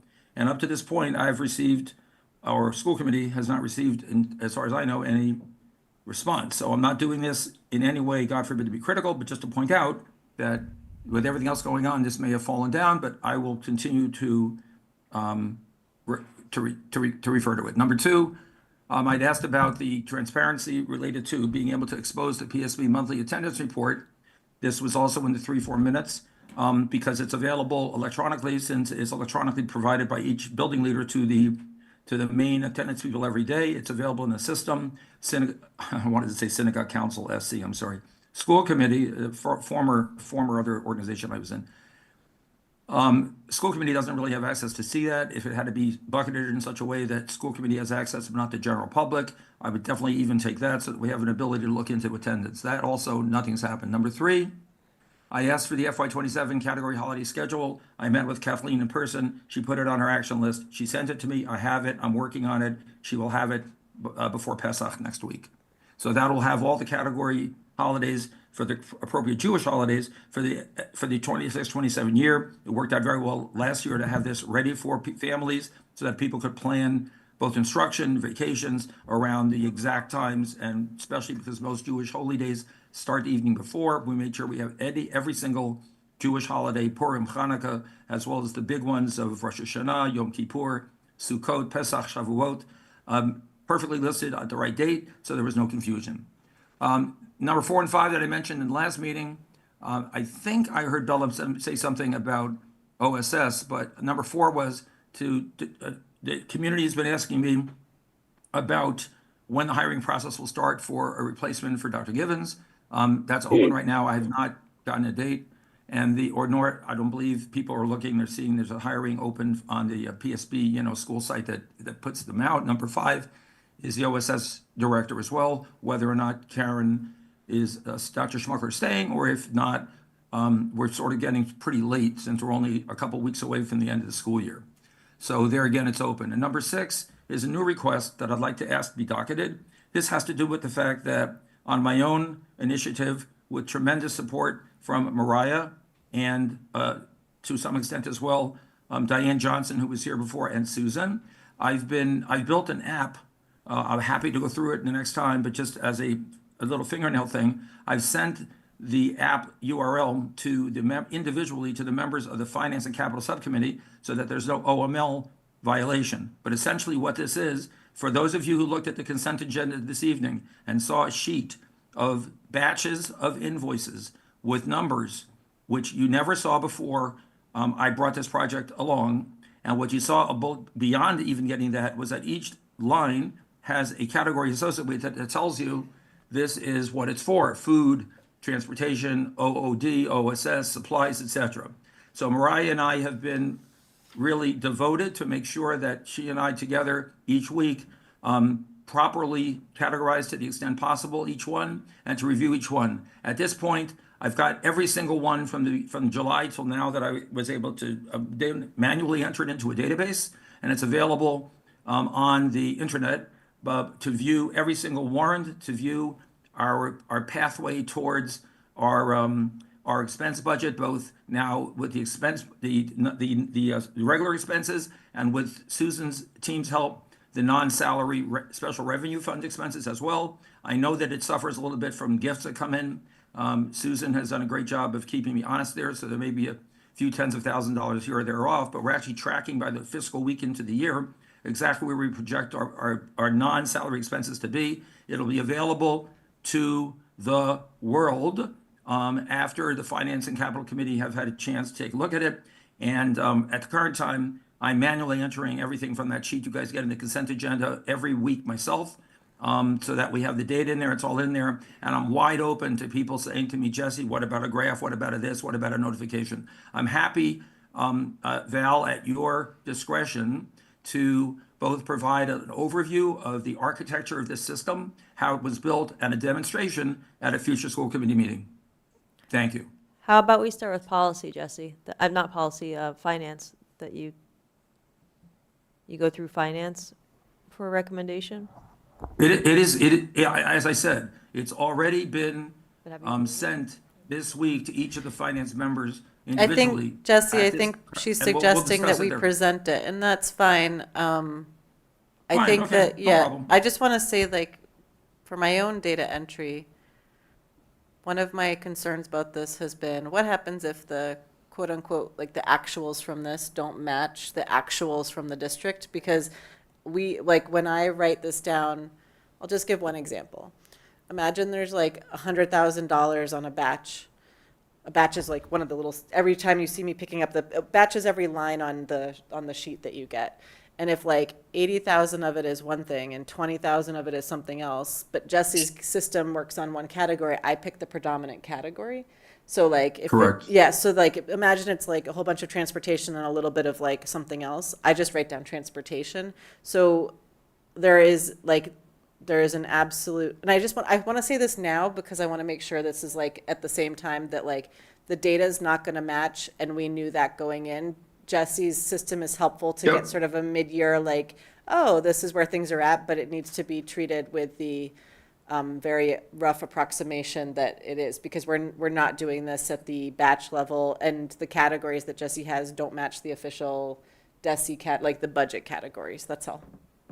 I would add as part of, Go ahead, I would add as part, Mariah, to that is that This is a first pass, volunteer-driven, district finance sort of supported data initiative that at least, if nothing else, got those sheets out of the printed sheets that you see with the in your packet that you never saw before, that I never saw before as a school committee member, at least exposed in a way that took it from mystery at least to real things. And now the community, when they look at a meeting packet, actually see that consent agenda. And you're right, Mariah.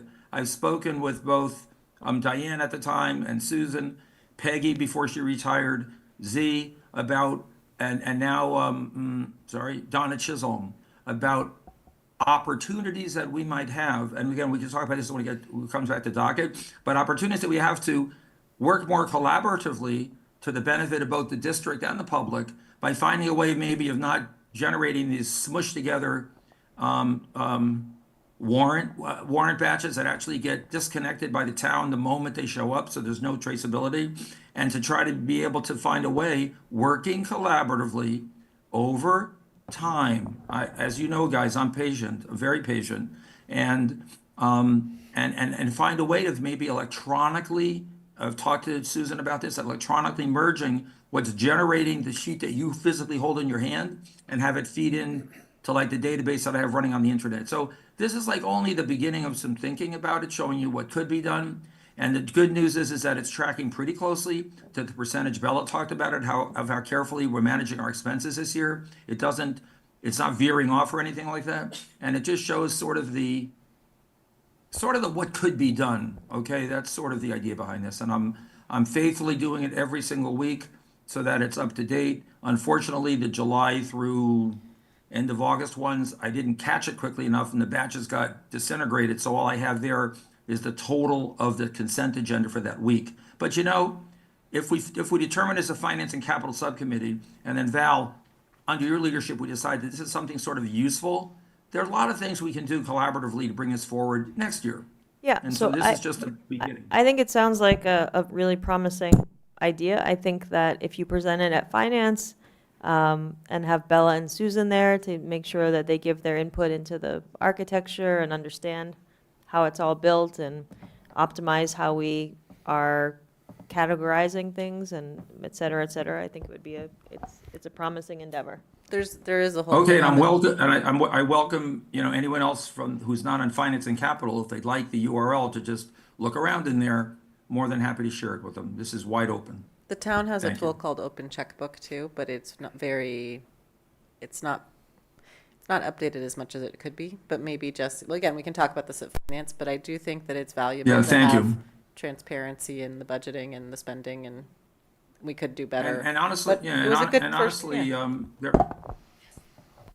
There are people in the community who also have expressed an interest in being able to sort of see how's our spending going. And it's not really this was one of my platform suggestions when I ran for school committee a year and a half ago about some more transparency. And I really don't try to look under the covers like, why is someone asking? This is data that should be available, like attendance. So I'm just hopeful that by patiently and collaboratively working with Bella and her team to bring some of this data into the electronic world and digitize so that it's available, it'll make things better.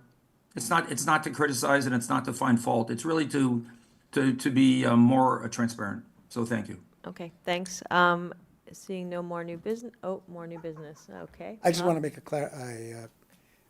public record clarification. I just texted Anthony Meyer, and because I was confused about maybe ninth graders, he said no.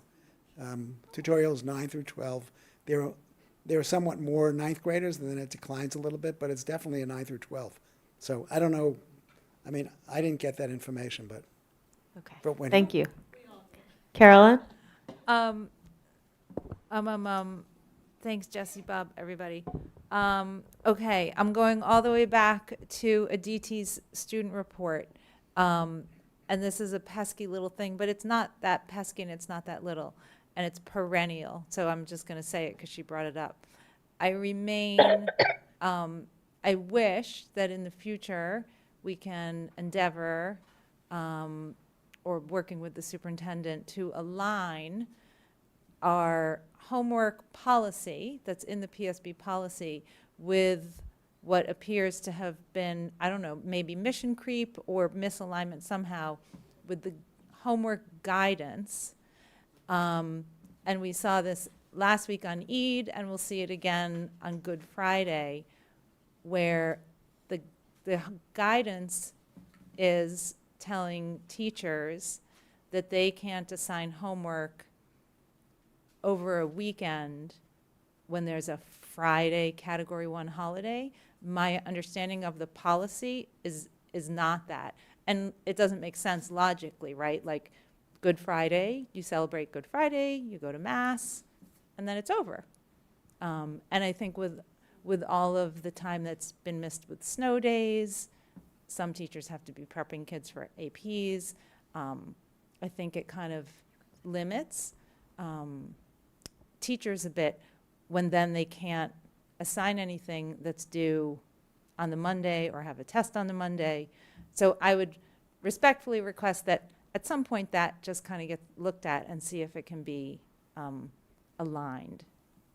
I agree that we can have the superintendent look at it to be aligned, but on your example, Good Friday rolls into Easter, right? So like, I don't know that. You're right. You're right.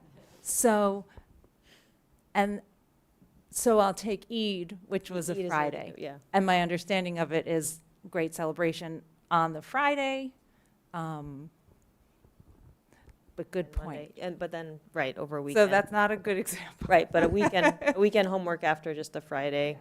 And the way the policy is written is really weird. It's like a double negative or something, but I think it's a little thing we could button up at some point. So we will have that on the superintendent's agenda.